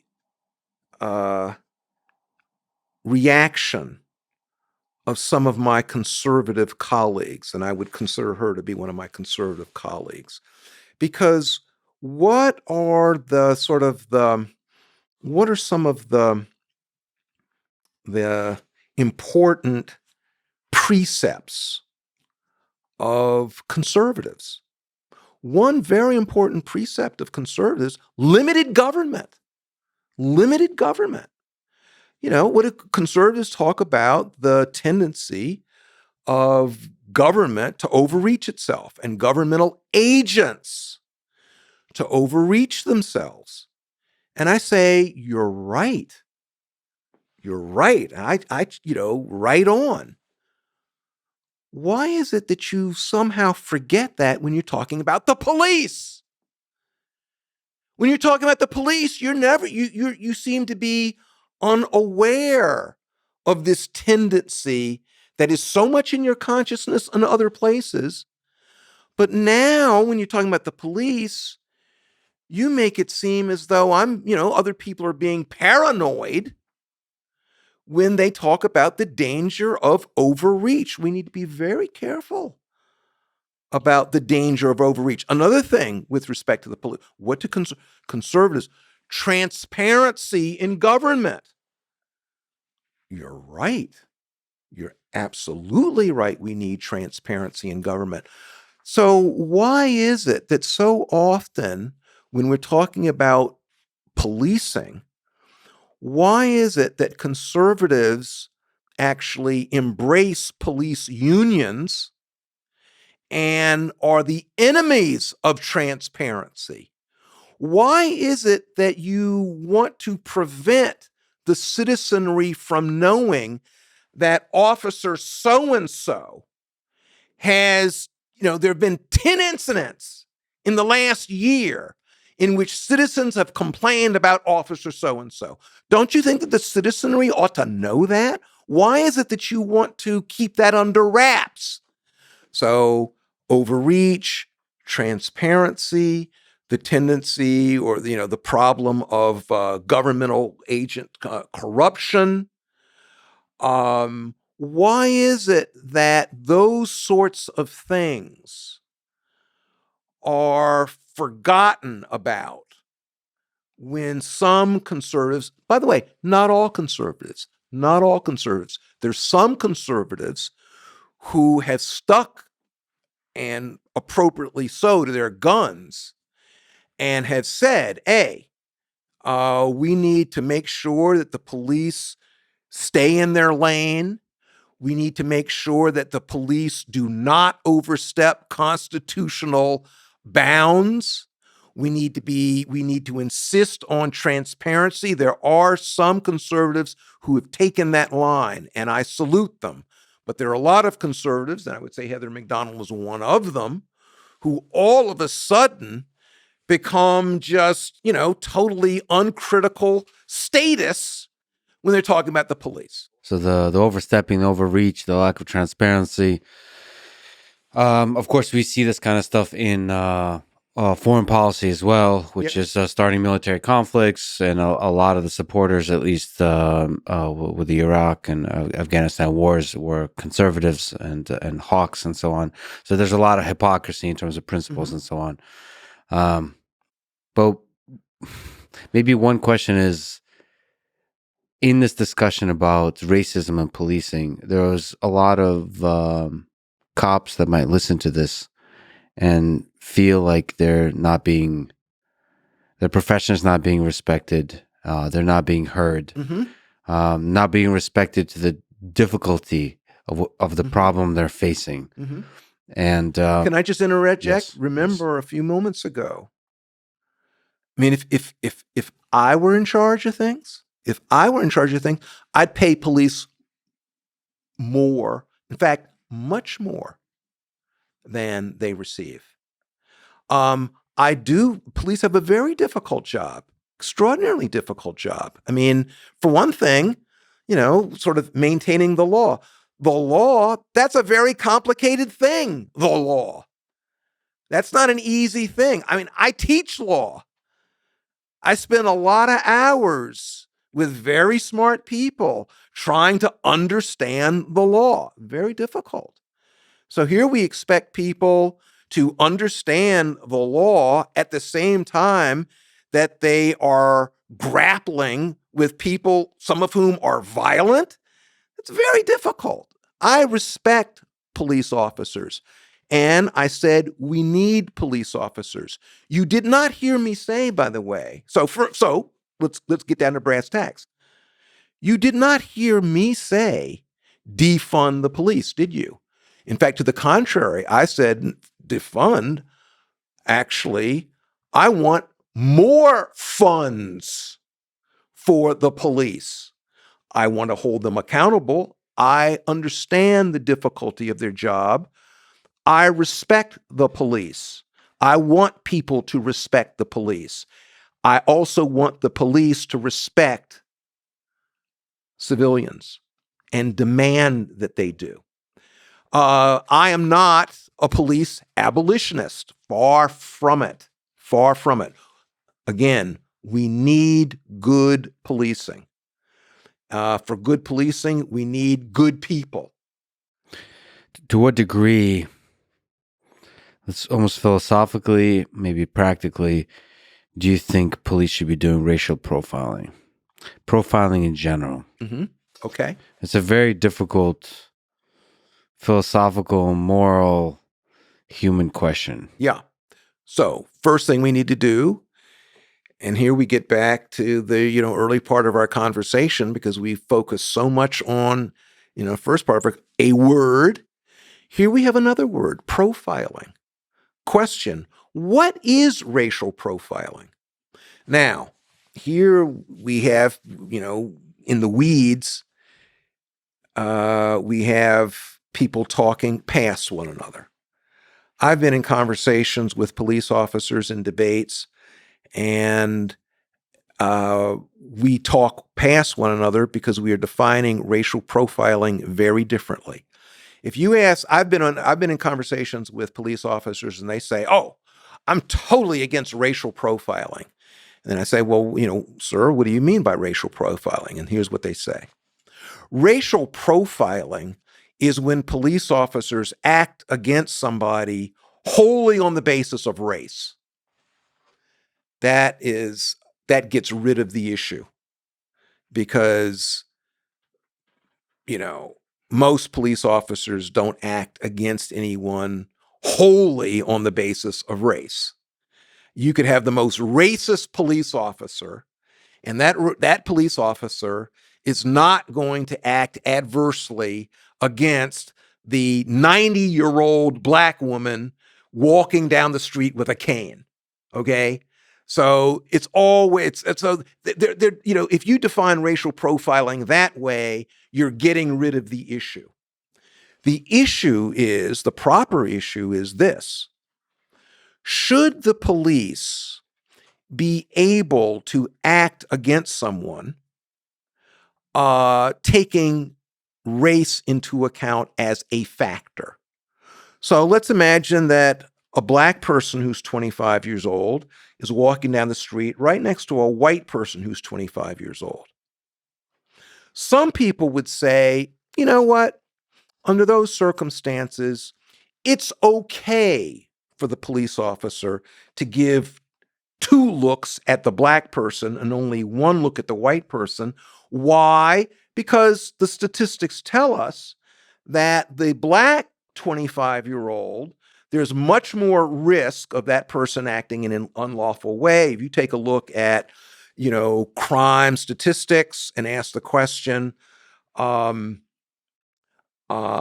respect to, homicide, with respect to robbery, with respect to various, crimes, what is there a difference between the white 25-year-old and the black 25-year-old? With respect to certain crimes, the answer is, in certain places, the answer is, yeah, there is a difference. And there is a greater risk that the black 25-year-old has engaged in various forms of criminality. I'm not, okay. Under those circumstances, what do I say? Should the police officer, therefore, be allowed to take action vis-a-vis the black person as against the white person? My answer is no. I'm fully willing to concede. Let's concede for the point of discussion that there is more risk. There might be. But for reasons of constructing the sort of society I want, we should not empower agents of the state to act towards certain people in a way that's, adverse to them. Let me try to break this down in a little different way. Let's go back to let's talk about what happens when you want to get on an airplane. It wasn't so long. 9/11 wasn't all that long ago. It was a while ago, but it wasn't all that long ago. And this very issue came up with respect to the profiling of Muslims. And there were some people who said, well, geez, in the aftermath of 9/11, profiling of Muslims makes sense. No hard feelings, but, the 11 people who, were on those planes were all Muslims. Now, there is a rationale. You could just simply say it's not prejudice, it's not animus, it's not invidious. It's just, the facts take us this way. Well, the facts never take us this way. There are facts, and then there is our choice of how we want to respond to those facts. Now, you could respond by saying, well, we perceive Muslims to be more likely to, do bad things on an airliner. You could respond in that way. On the other hand, you could say, no, we want a society in which people do not have to grapple with prejudice on the basis of their religion or on the basis of their race. And to deal with that, we're going to demand that agents of the state act towards people in the same way. And so if that means that everybody getting on the airplane, before they get on the airplane, has to, open up their luggage, and it slows things down, but everybody has to open up their luggage. I would prefer that over a system in which we focus on people who are Muslim. And one of the reasons, and I'm going to bring this back to the racial thing. One of the reasons why I want to insist upon that is because if we all have to open up our luggage, what that means is we're all paying a tax for more security. And we're all likely to ask ourselves, do we want to pay this tax? Whereas if we focus simply on the Muslims and allow the Muslims to be the only ones who are sort of paying the tax, we'll foist that on them. Same in the, black person, white person, 25 years old, walking down the street. Do we want to impose a racial tax on the black 25-year-old? Some people would say yes. I say that's a mistake. Black people aren't stupid. They know that they're paying this tax. It is a violation of, it seems to me, the rules that we ought to want to have to govern our society. I say spread the costs, make the police deal with everybody the same, and don't allow a situation to develop in which a group of people can accurately say, we are paying more of a cost than these other people over here. So it's a better avoiding profile is, while it may have costs on security in the short term, in the long term, it's the embodiment of the principles that all men are created equal. So it has a much bigger benefit Yes, in representing the fairness yes, that is at the core of the ideals of this country. yes. Let me ask a big philosophical question. Why do you think there is racism in the world? Oh, now okay, fine. You've asked me a question in which I throw up my hands and I don't know. Will there always be? Why is there tribalism? Are humans always finding this way to divide ourselves? And how bad of a problem is that? It's a huge problem.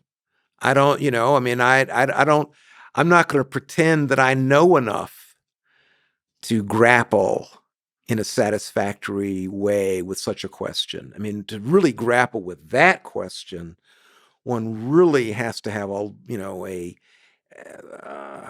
a very broad knowledge base in which they can make comparisons. I mean, the world's a big place. Now, from the little bit I know about the world, I read as much as I can. I'm a very privileged character. I mean, I live in a university, so I'm reading constantly and listening constantly. From what I gather, the problem of divided societies is a problem that is worldwide. There's, and it seems as though human ingenuity is such that humans will find something to divide over. It might be texture of hair. It might be, complexion of skin. Political ideology. Political ideology. If the texture of skin is the same, it'll then be, well, you wear these sorts of clothes. You speak in this sort of way. You believe this, whereas I believe that. I mean, it seems like a human ingenuity is such humans will find some way of distinguishing themselves, and then they seem to want to embellish the distinction. It's not just a distinction. It's not just you believe this and I believe this. Okay, that makes the world interesting. Let's talk about what you believe and what I believe. No, it's usually associated with you believe this, I believe this. Of course, my belief is superior to your belief, and I want to put you down.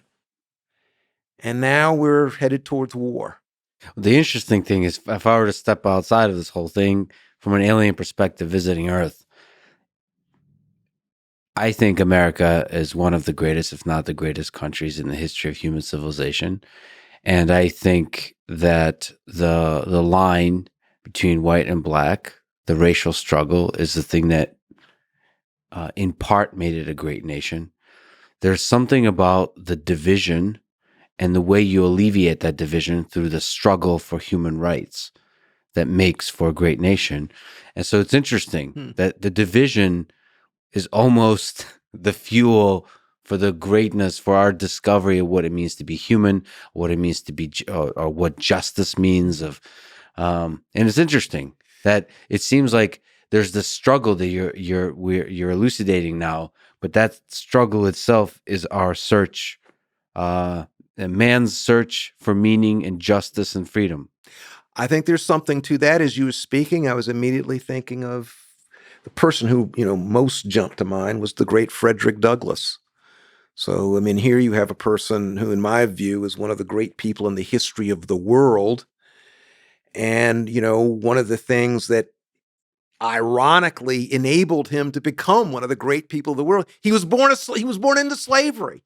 His overcoming was the very thing that, in a sense, made him this larger than life figure. And I think there's something to you. I will say this, because a minute ago you mentioned optimism and pessimism. And I'd say in the last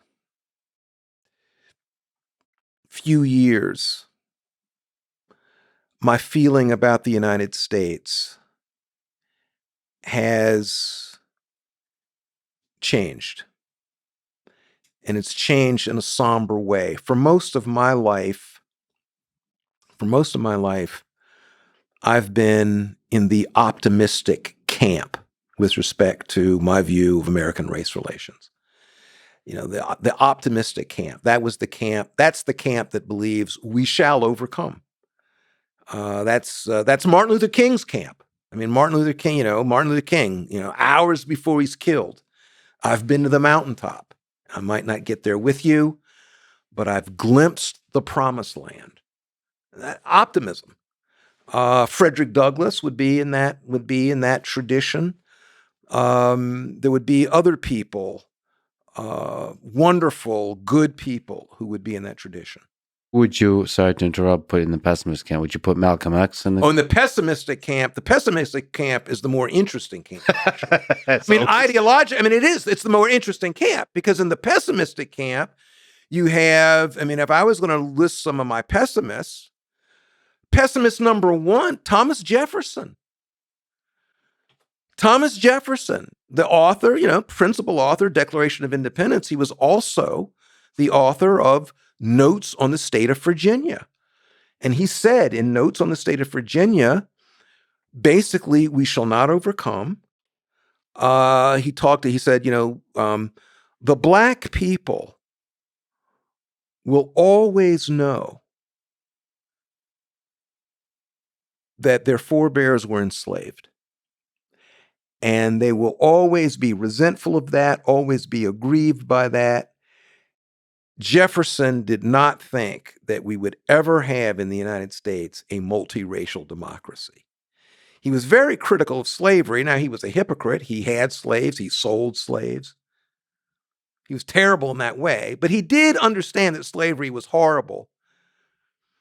But he did not want he did not want to free the slaves for a variety of reasons. And one reason was because he thought that it would be impossible to have a society in which blacks and whites were equal neighbors. He was thoroughly pessimistic. Another pessimist, Alexis de Tocqueville, thoroughly pessimistic.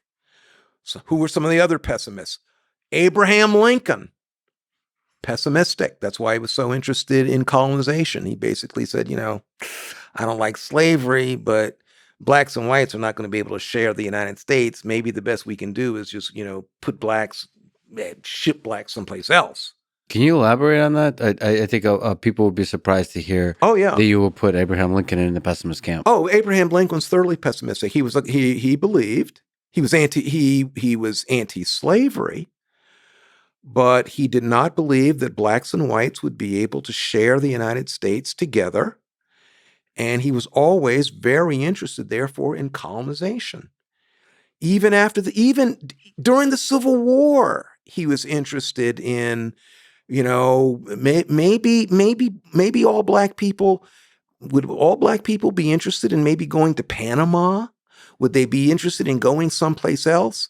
Because, Lincoln was aware of how racist white people were, including himself. And he did not think that black people and white people would be able to share the United States. Now, there's the black nationalist tradition. You mentioned Malcolm X. Well, before Malcolm X, Marcus Garvey.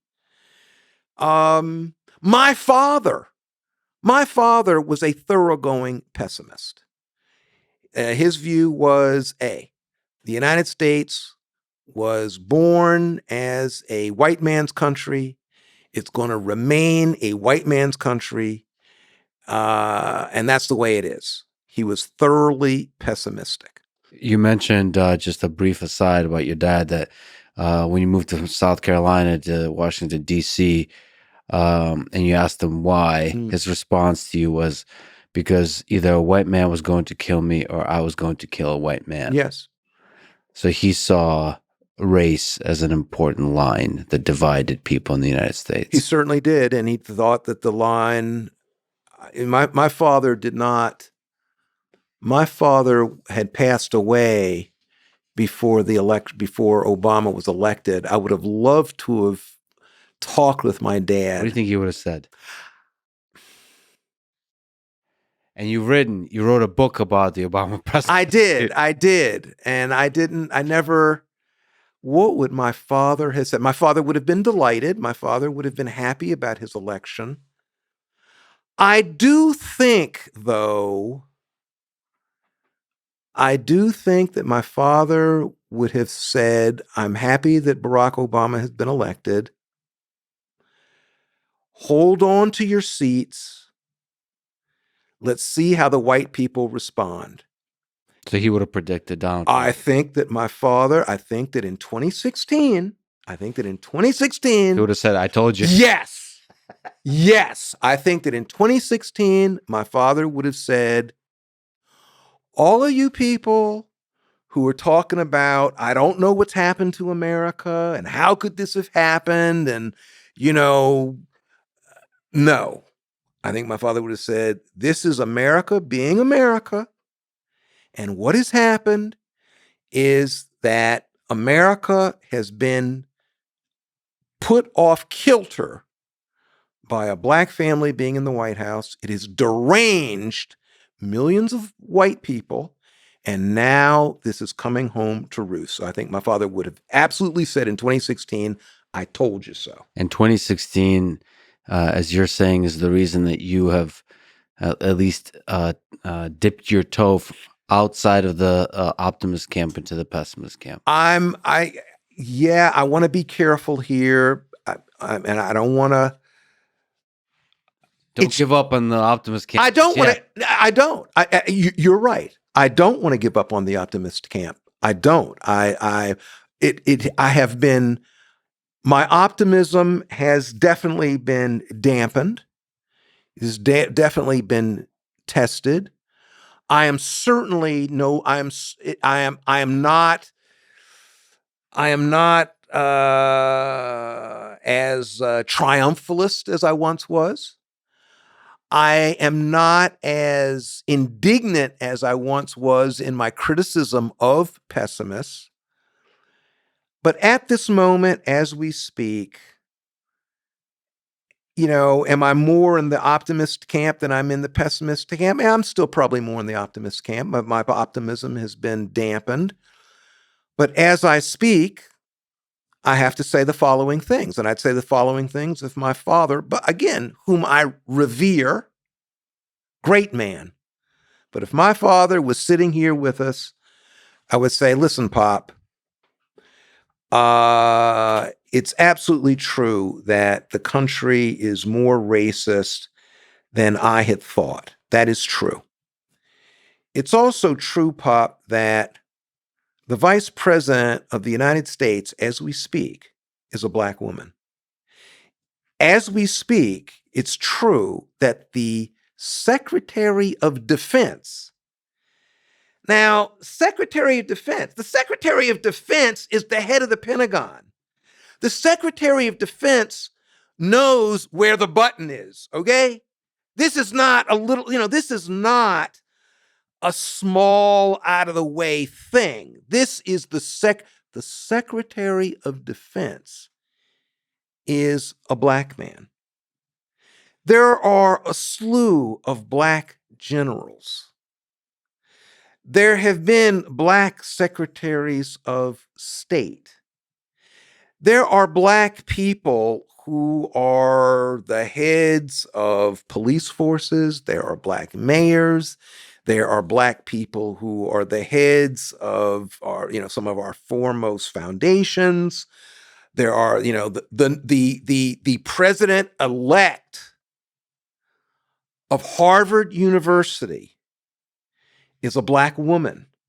And we could go on and on and on and on. This is not, we're not, when I was growing up, when I was, let's say, 10 years old, we got a magazine, Ebony magazine, every month. And in Ebony magazine, you could turn to the middle of Ebony and they would have black firsts. The first black person to do this, the first black person to do this. You could read Ebony, and frankly, I could tell you all of those. I knew their names. Now, I read stuff, the leading cadet, the chief cadet at the United States Naval Academy. I'm reading, then I see a picture. Black woman. I didn't know that. Mm-hmm. Back in the day, I would have known that. Now, has the United States changed? Yes. Is there racism? Yes. Is it, a substantial force in American life? Regrettably, tragically, yes. Has the United States changed? Yes. And again, if we want to go international, the United States is not the only country that is a country that has wrestled with deep division. You think about, think about India, think about, the United Kingdom, think about practically any large nation state. They've all grappled with divisions.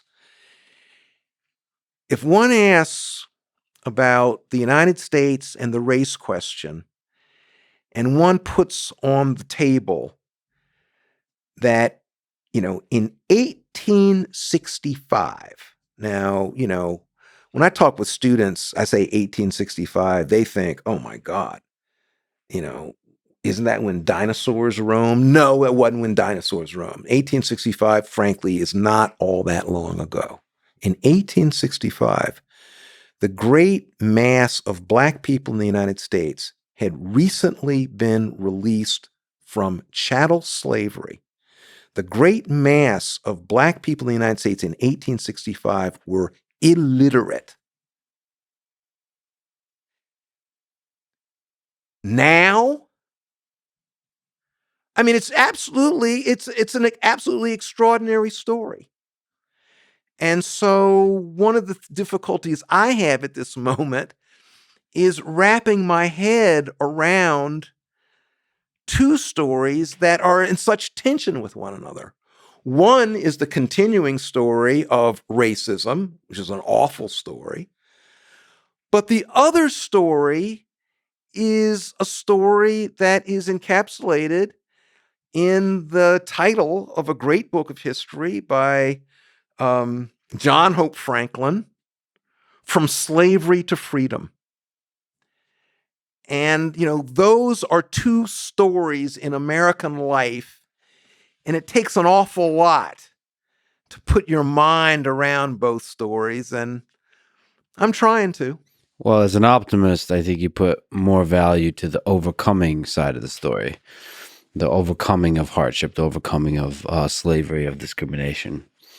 Well, since you mentioned illiteracy from, 150 years ago, let me ask you about affirmative action. You wrote a book on the topic titled For Discrimination, Race, Affirmative Action, and the Law.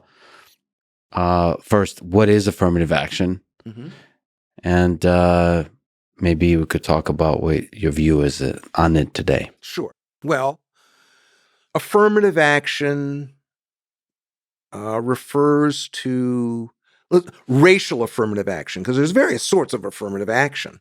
You can have affirmative action for veterans. You can have affirmative action for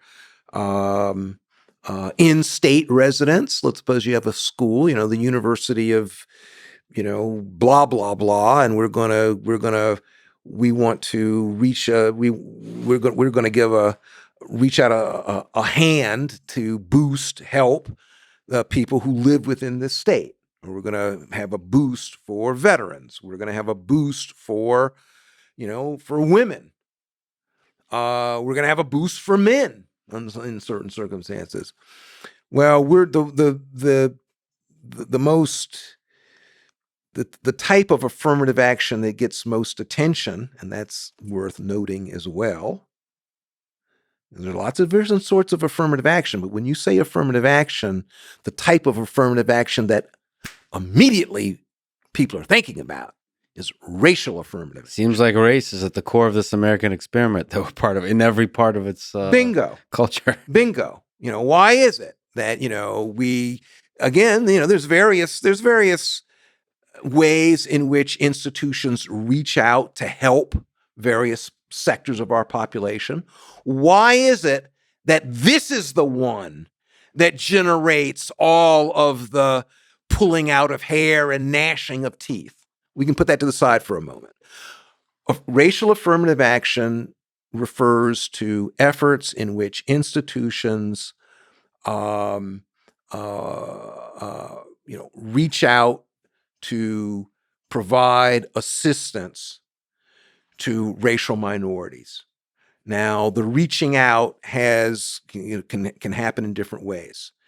A light form of affirmative action might be reaching out in terms of recruiting, making a special effort to make sure that young people, let's say in racial minority neighborhoods, know about your college.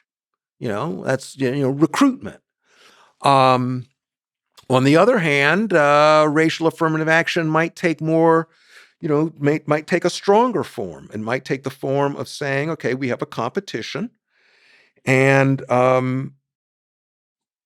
we think that there will be too few racial minority kids who do well enough in this competition to be admitted to our school. So what we're going to do is we are going to, in various ways, give a boost to the minority kids. If it comes down to you have two kids, they both, have, 99 on the test. There's one place left. We only have one spot left. Two kids. One's a black kid, one's a white kid. They both got 99. We're going to give it to the black kid. Why? Well, black kid. All there is to it. The black kid, we want to, maybe, and then our theory, maybe our theory is that black people have been done wrong in the United States, and we want our institution to contribute to making amends. That might be a theory. Another theory might be, we think that we'll have a more interesting student body. We'll have a better student body, a more, better discussion if there are more black kids on campus. And unless we make a special effort to bring more black kids on campus, our student body will be overwhelmingly monoracial. We'll just have, white kids, a few Asian kids, a few Latino kids. If there are no black kids here, I don't know, it'll be lacking an important aspect of American life. So that's some sort of, the so-called diversity story. So there are various theories. Some are grounded, like I said, in reparative justice. Some might be grounded in distributive justice. So, for instance, when people say nowadays,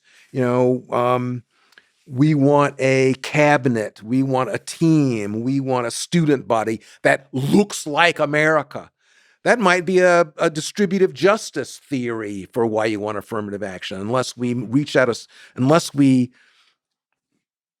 out and give a boost to certain groups, they won't be here.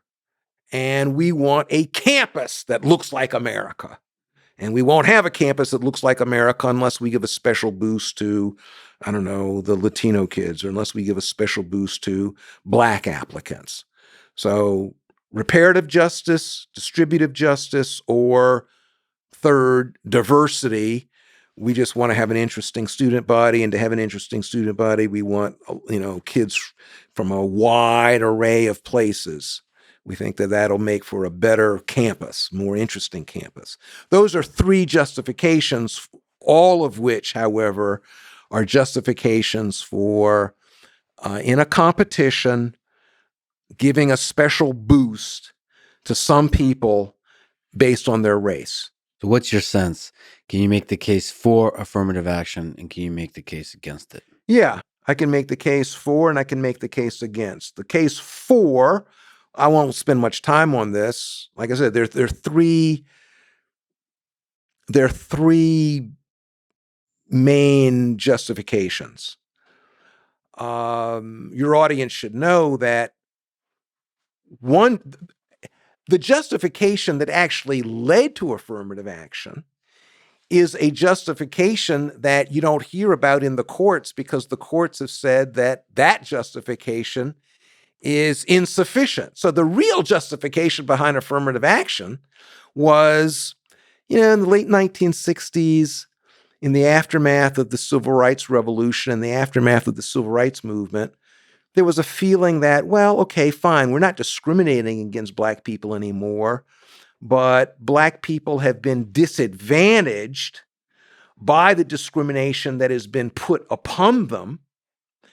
And this discrimination that was put upon them has disabled them. And so they go into competitions and it's unfair. Yeah, they score less well on the standardized test, but, surprise, surprise, what the heck? They went to schools in which they got the leavings of the white folks. The white folks gave the Black folks the old textbooks. That's what the Black kids read. The white kids read the newest textbooks, on and on and on. So reparative justice. We're going to try to repair the scars left by past racial injustice. And so it's sort of an effort to overcome the vestiges of past misdeeds. That was one justification for affirmative action. And frankly, I think that's the justification that has always been the predominant justification, whether people owned up to it or not. But that's one justification. The distributive justice justification is there. Like I say, we want an integrated America. We want an America that looks like America.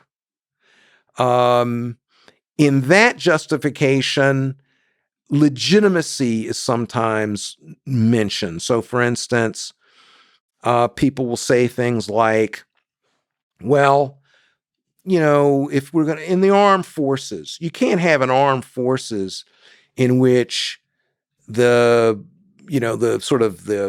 people on the ground you have a lot of people on the ground who are people of color, but none of the people calling the shots, none of the generals, none of the colonels are people of color. No, and then the people on the ground are not going to stand for that. So for purposes of legitimation, we need to, for purposes of buy-in, we need to have a situation in which people get the sense that even if they're sort of low down, they're still part of the story. They're part of the team. So that's part of the sort of, distributive justice notion. Do you think there's power to that? I mean, do you think there's value, there's correctness to that kind of idea? I think there's some. Because for the application process for different universities, I think that there's probably a driving narrative, the justification for affirmative action. I don't know where we put DEI efforts, because they overlap, but they're not perfectly overlapping. The reason that the school, so yeah, as you know, there is a case, we'll know about it. It'll be announced sometime in the next month. Month and a half. It's a case of the Supreme Court of the United States in which the affirmative action program at Harvard and the affirmative action program at the University of North Carolina are being challenged. Most people think, including me, that the Supreme Court of the United States is going to limit, if not totally seek to abolish affirmative action. So this is a very burning issue. As things currently stand, my university and other universities embrace affirmative action on the third ground, the diversity ground. And what they say is we need affirmative action because affirmative action is good for pedagogical reasons. Now, frankly, do I think there's something to that? I think there's a little something to that with respect to some subjects. I don't think that's what's really going on for the most part. I mean, if that's what's really going on, why don't we have more foreign students? Why isn't there a greater effort to bring in more foreign students? Why isn't there a greater effort to bring in more, I don't know, religious fundamentalists?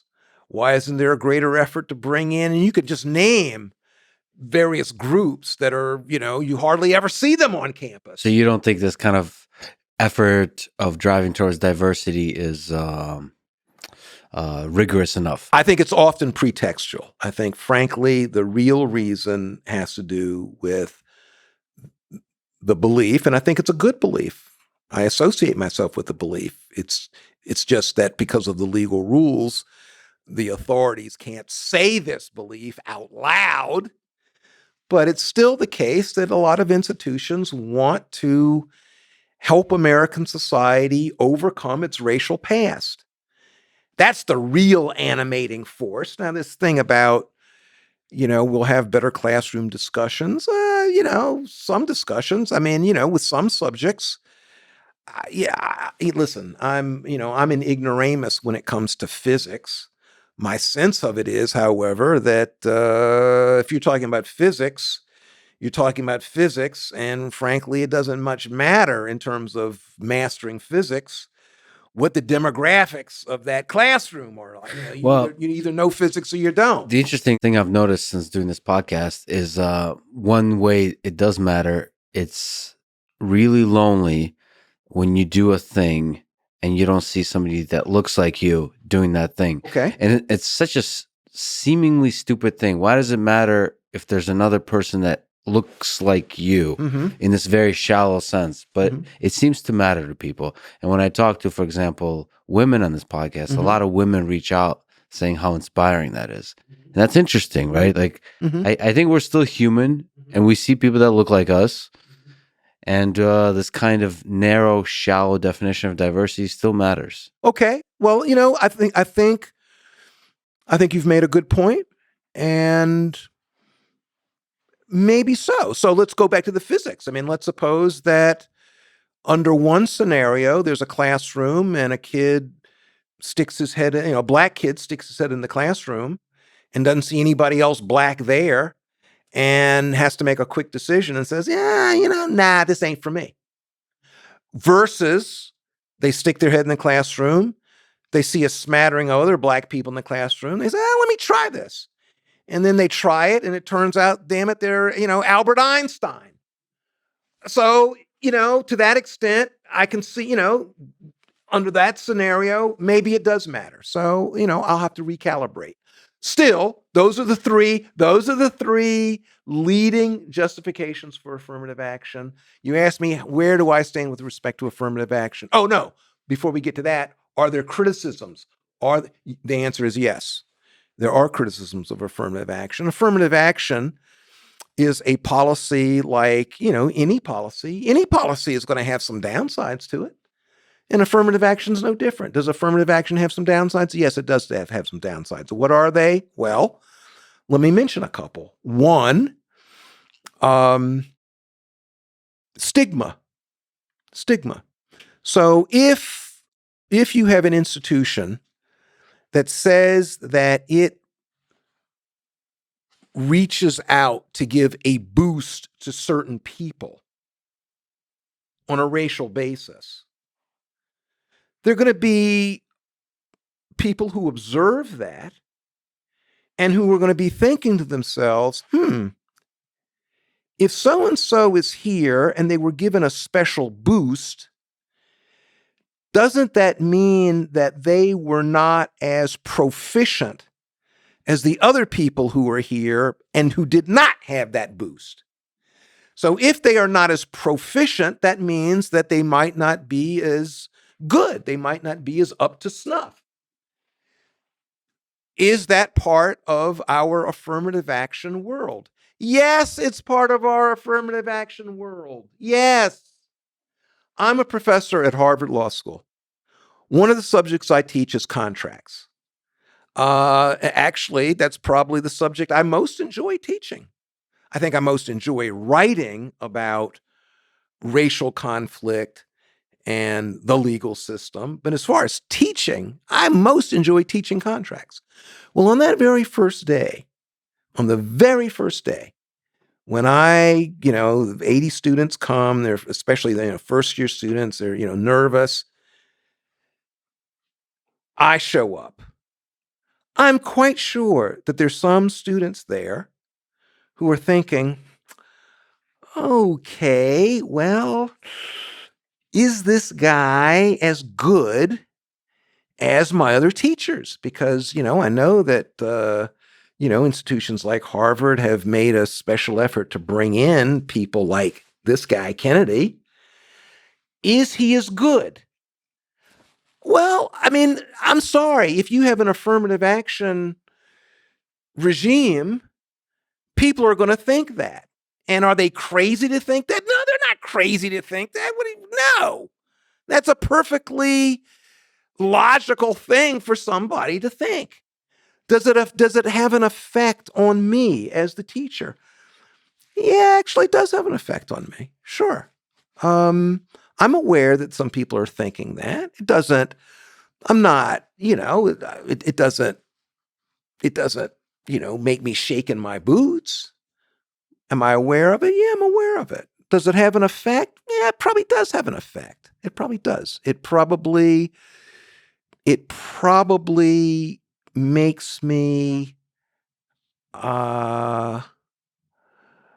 it probably makes me redouble my efforts because I don't want anybody to think justifiably that I'm less able than my colleagues. So, it's funny. When I was growing up, my father used to tell me over and over again, Randy, tie, you lose. Okay, brother, let me just tell you that. And he was telling me that because when he was, in an earlier time, tie, you lose, it was, if it's even and there's a choice to be made, the white person is going to get the benefit of the doubt. Now, under affirmative action, there's been a switcheroo. Oftentimes, it's the black person who gets the benefit of the doubt, but I'm still in a situation in which I have to work hard. Yes, to avoid the stigmatization that is imposed by affirmative action. But is that stigma there? Yes, it's there. It is there. I'll tell you another way in which it comes up from a student's point of view. I'll never forget this. It was in my second year of law school. It was in tax class. We had a very famous tax teacher, wonderful tax teacher. On the very first day of class, Professor Bitker, wonderful man, wonderful teacher, Boris Bitker, called on, the very first person he called on was a black student. I remember this as if it were yesterday. Called on a black student, and it was a black woman student. And I remember when he called on her, I remember just, I felt as if the room got quieter. Really, I felt as if the room got quieter, and I know there was a real tenseness within me. He didn't call on me because he was calling on somebody else. It was a black woman student. And I felt different. I felt as if I was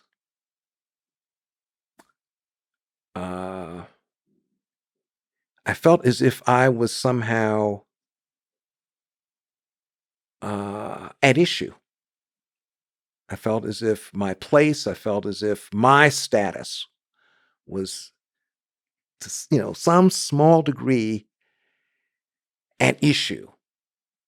In the positive direction or the negative? Just at issue. At issue. And so Now, all of this is happening really quickly. He calls on the student. This is, happening like in seconds. Yeah. And she responded, and she responded really strongly. It was clear he asked her a question. She answered the question. Beautiful. I mean, very strong, comprehensive, wonderful response. Now, you might say, okay, well, smart student. Okay, fine. Next. After class, I went up to her, and I clearly remember this. I said, "That was great. Thank you." Why? Because I'm a Black student, predominantly white institution, Yale Law School, and I felt some of the, again, affirmative action. I felt some of the burden of this affirmative action stigma. So it was almost like a thank you for showing that we belong here. Yes. Perfect. Boom. Yes, that's exactly what the situation. And by the way, I wasn't the only one. I wasn't being idiosyncratic. I wasn't the only one. There weren't many Black people in that class, but all of us. Mhm. And we laughed about it later. Yeah. We laughed about it, but that was there. So there's the stigma issue. And some people have made a lot of this. Some people have really made a lot of the stigma issue. My attitude towards the stigma issue, yeah, it's there. It's, again, it's part of, it's part of the situation, but I think that the benefits outweigh the burdens. But is that a burden? Yeah, that's a burden. What are some others? Resentment. Yeah. Resentment in society. And that's so in the fancy schools. And by the way, remember when we're talking about affirmative action, most colleges and universities in the United States, there is no affirmative action issue because they're not selective. Hell, they'll take anybody who, if you can pay, come on in. It's only a fairly small set of schools that are selective. But of course, those are the most elite schools. Those are the schools that people most want to get into.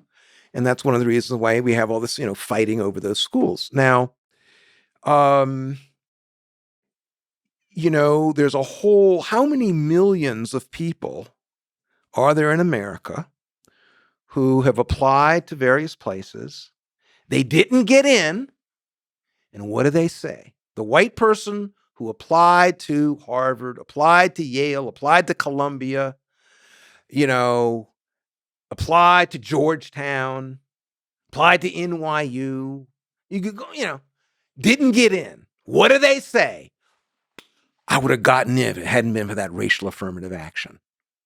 They're resentful. Well, should they be resentful? No, they shouldn't be resentful, but they are resentful. Does that have a consequence? Yeah, it has a consequence. It has a consequence on how they act towards other people. It has a consequence on how they vote. It has a consequence. And, that's something. Are there other things? Yeah, and in my book, I have I go through various. I think that there is a.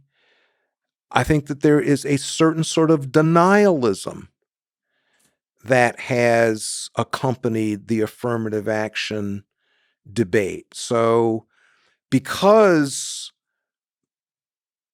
Black people like myself want to avoid the stigmatizing burden of affirmative action, there's some people who, to deal with that, have said, oh, actually, there is no difference between, the beneficiaries of affirmative action and the other kids.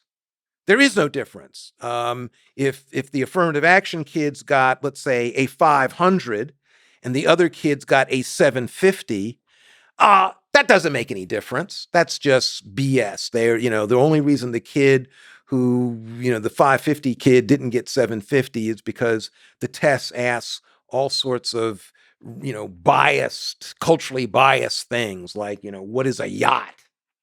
Mm-hmm. Well, sorry. Yes, there is a difference. There's a 200-point difference. Does the difference matter? Yes, the difference matters. And by the way, if you don't know what a yacht is, you can know what a yacht is without owning a yacht, okay? Mm-hmm. And there's this denialism that I think has really seeped into not just into various conversations. That can have a slippery slope effect that's beyond just this. Yes. And, we see it in various ways. So, this attack on testing. It's not like I'm holding some tests are not good tests. I think we should be skeptical of everything. But there are a lot of tests that, yeah, they tell us something, all right. They tell us who knows what. And there's some people who are really, dead set against testing because they're dead set against anything that might show a gap. Mm-hmm. Well, I think, by the way, are there gaps? Yeah, there are gaps. And what we need to do is be cognizant of those gaps and do things to make it so that if there's a gap, if you're deficient, no shame in being deficient. Heck, I'm deficient about a lot of things. Let's learn so that I catch up.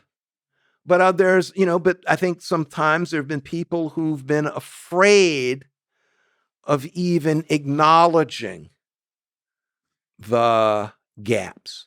Of course, there's I guess a colleague of yours, Michael Sandel, with tyranny and merit.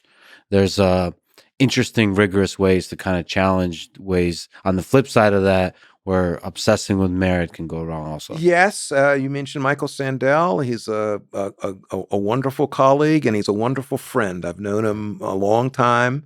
I think he makes very important arguments about meritocracy.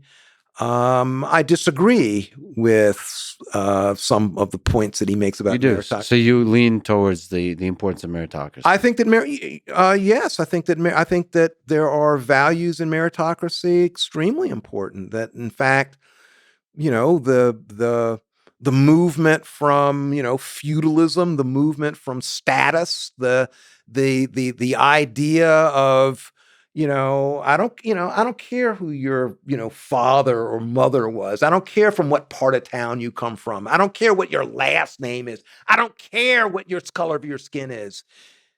Show me what you can do. Mm-hmm.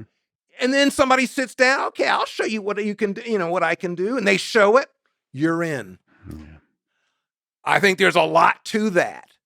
And, the impulse, the sentiments behind that, I resonate with that. I think that there's a lot there. What I want to do is I want to get rid of those features in society that deprive people of the what you need to develop yourself. Sometimes those are psychological. Sometimes it's, you're not around people who've done things that give you the idea that you can do things. I want to get rid of that. But the idea of, people, the idea, by the way, of, distinguishing, this is excellent.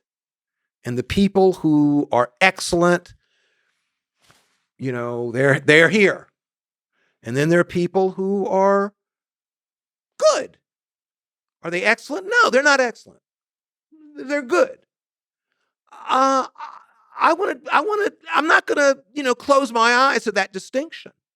And highlight that distinction, and yet at the same time maintain a sense that their basic worth as a human being is equal. Yes. So, was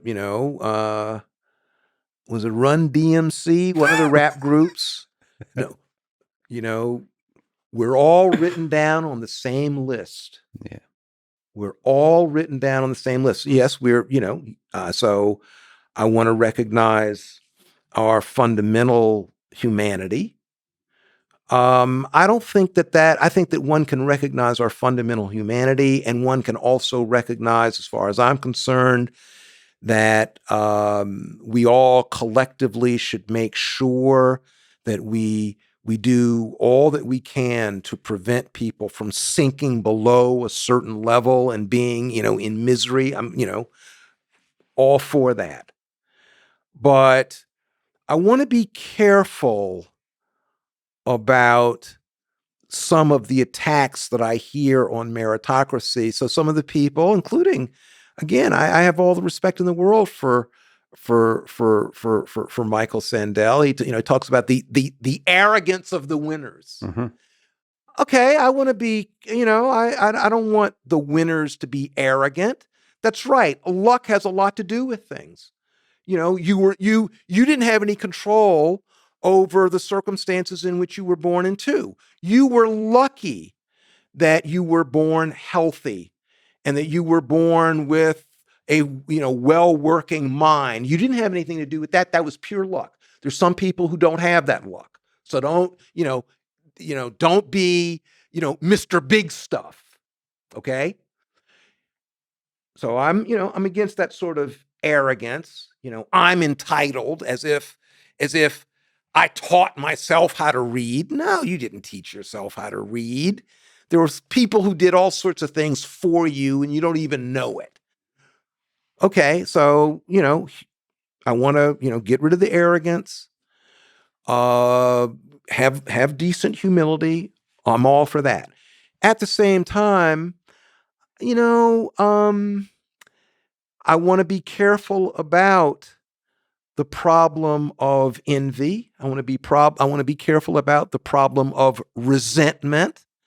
I want to be careful about, I've heard, so let's not have let's not give a trophy to the person who wins the race, because to give a trophy to the person who wins the race will make the person who they defeated feel bad. No, no, no. No, I don't want that. I want to give a trophy to the person who wins the race because I think it's a good thing to valorize the best. Yeah, it's a kind of celebration of this whole human project that we're on. Yes. Is celebrating the best. You mentioned your father several times, so let me just linger on that. What have you learned from? What have you learned about life from your father? I've been just such a lucky person. I mean, I feel like I've just lived an absolutely charmed life. And I live, I mean, the work that I do is what I love doing. I would pay to do what I am paid to do. Yeah. I mean, it's great. And I've been fortunate in so many ways. And one way in which I've been fortunate is my parents.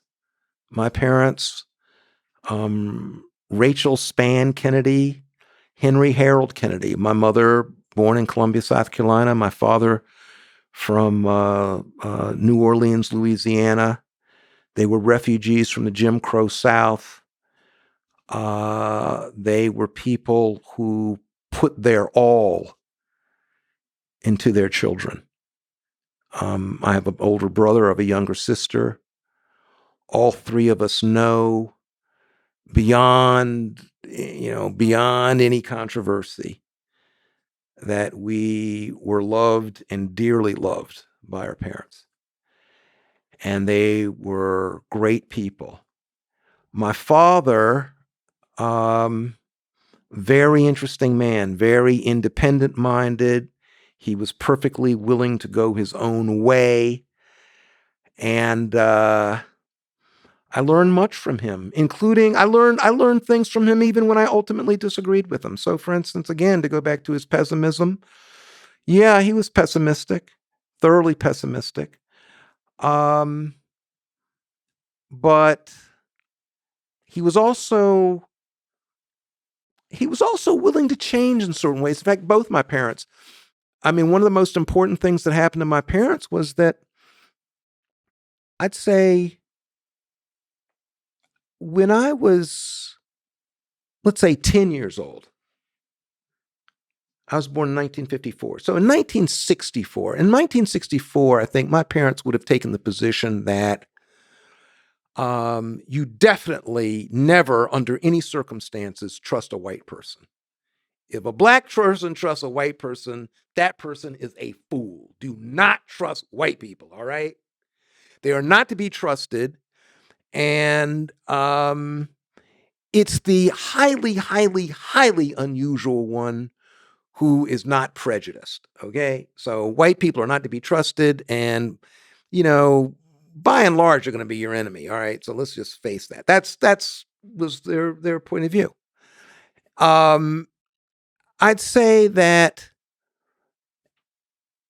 10 years later, that point of view had been leavened somewhat. I think, and you say, well, what happened in those 10 years? Well, certainly in my life, one of the things that happened in those 10 years is I I was a student in various schools, and I had a series of teachers. I've had wonderful black teachers. I've also had wonderful white teachers. And my parents paid attention to who my teachers were and how my teachers treated me.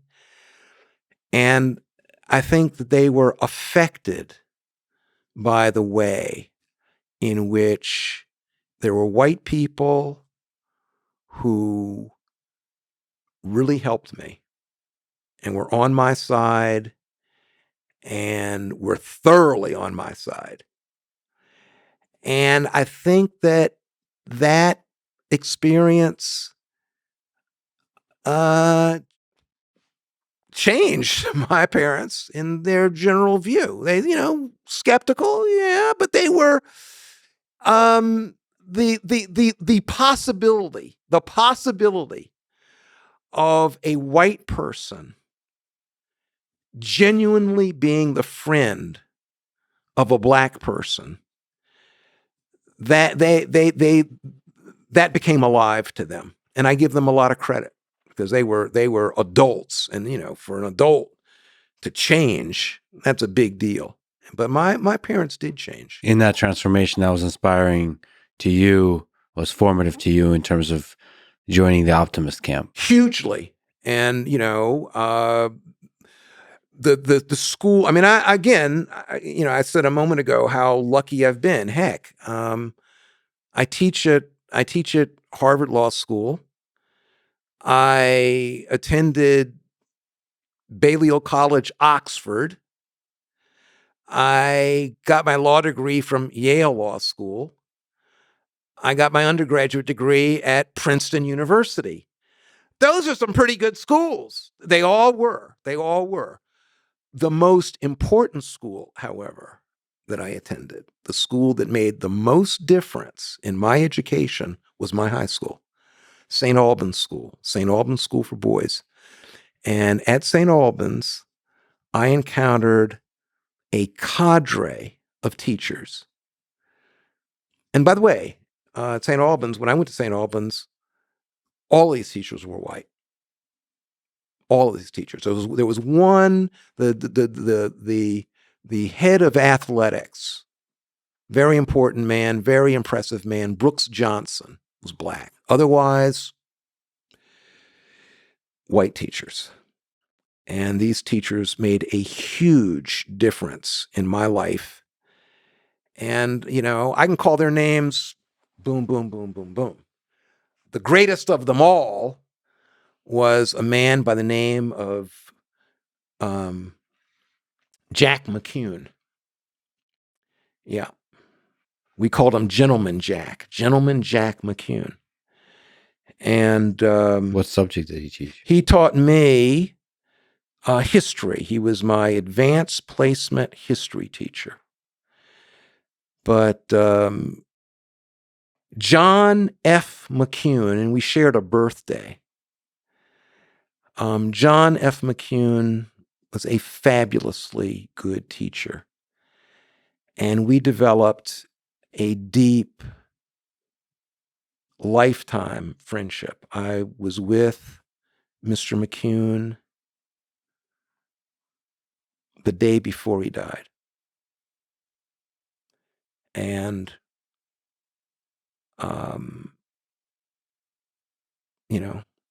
he was a white man. And I've had other teachers some of whom have become colleagues of mine. Sanford Levinson. Sanford Levinson was a teacher of mine at Princeton. He's become a colleague of mine. I mean, it would be, frankly, it would be impossible for me to, I can't make some sort of blanket condemnation of white people with Sandy Levinson in my life. I mean, it would be, seriously, with John F. McCune in my life, with Eric Foner in my life, with my colleague Martha Minow in my life, my colleague Cass Sunstein in my life. Impossible. That speaks to the power of teachers and mentors. Oh, yeah. And you're that to a lot of people. Well, I've taken that to I hope. Listen, I would be absolutely overjoyed if there was a student who thought of me in the way that I think of Gentleman Jack McCune. If that's the case, just one. If that's the case, I'm overjoyed. That's a life well lived. What do you think of Martin Luther King's "I Have a Dream"? Do you still share that dream? I think that Martin Luther King Jr.'s "I Have a Dream" speech is one of the great speeches, not only in American history, but in the history of the world. There's a tendency now for people to sort of poo-poo that speech. I think, unfortunately, the speech, has been embraced by, advertisers and corporate America. It's been so, it's been heard so many times that it sort of has been made to suffer from what some people might view as overexposure. It's so unfortunate. I mean, it's too bad. When especially when Hollywood rolls in, they did that with John Lennon's "Imagine" recently, which I think is one of the greatest songs ever. And the actors and actresses ruined it by trying to sing along and do this kind of cliche Hollywood thing. It has, but people have tried to make it into a cliche. The fact of the matter is, it's the sentiment behind "I Have a Dream." Yeah, I'll associate myself with that. And anybody wants to see some great oratory, go watch. And Martin Luther King Jr., I mean, he gave several great speeches. His first speech, the first speech that he gave as a civil rights leader, the Holt Street Baptist Church, 1955, at the beginning of the Montgomery bus boycott, which was virtually an extemporaneous speech, was one of his greatest. And he was, I think, 26 years old. Great. His last speech, his mountaintop speech, great speech. But "I Have a Dream," I love it. I will associate myself with those sentiments any day of the week. Absolutely. So you still have hope for a deep kind of multiracial, a deep unity in the 21st century. I have that hope, and I think that the sentiments that Martin Luther King Jr. expressed in August 1963, that represents the best of American life.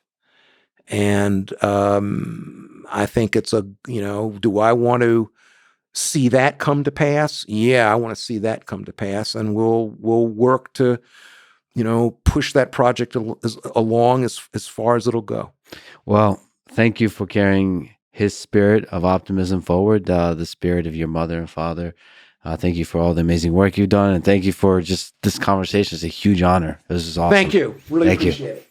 Thank you, Randall. Thanks for listening to this conversation with Randall Kennedy. To support this podcast, please check out our sponsors in the description. And now, let me leave you with some words from Martin Luther King Jr. Darkness cannot drive out darkness. Only light can do that. Hate cannot drive out hate. Only love can do that.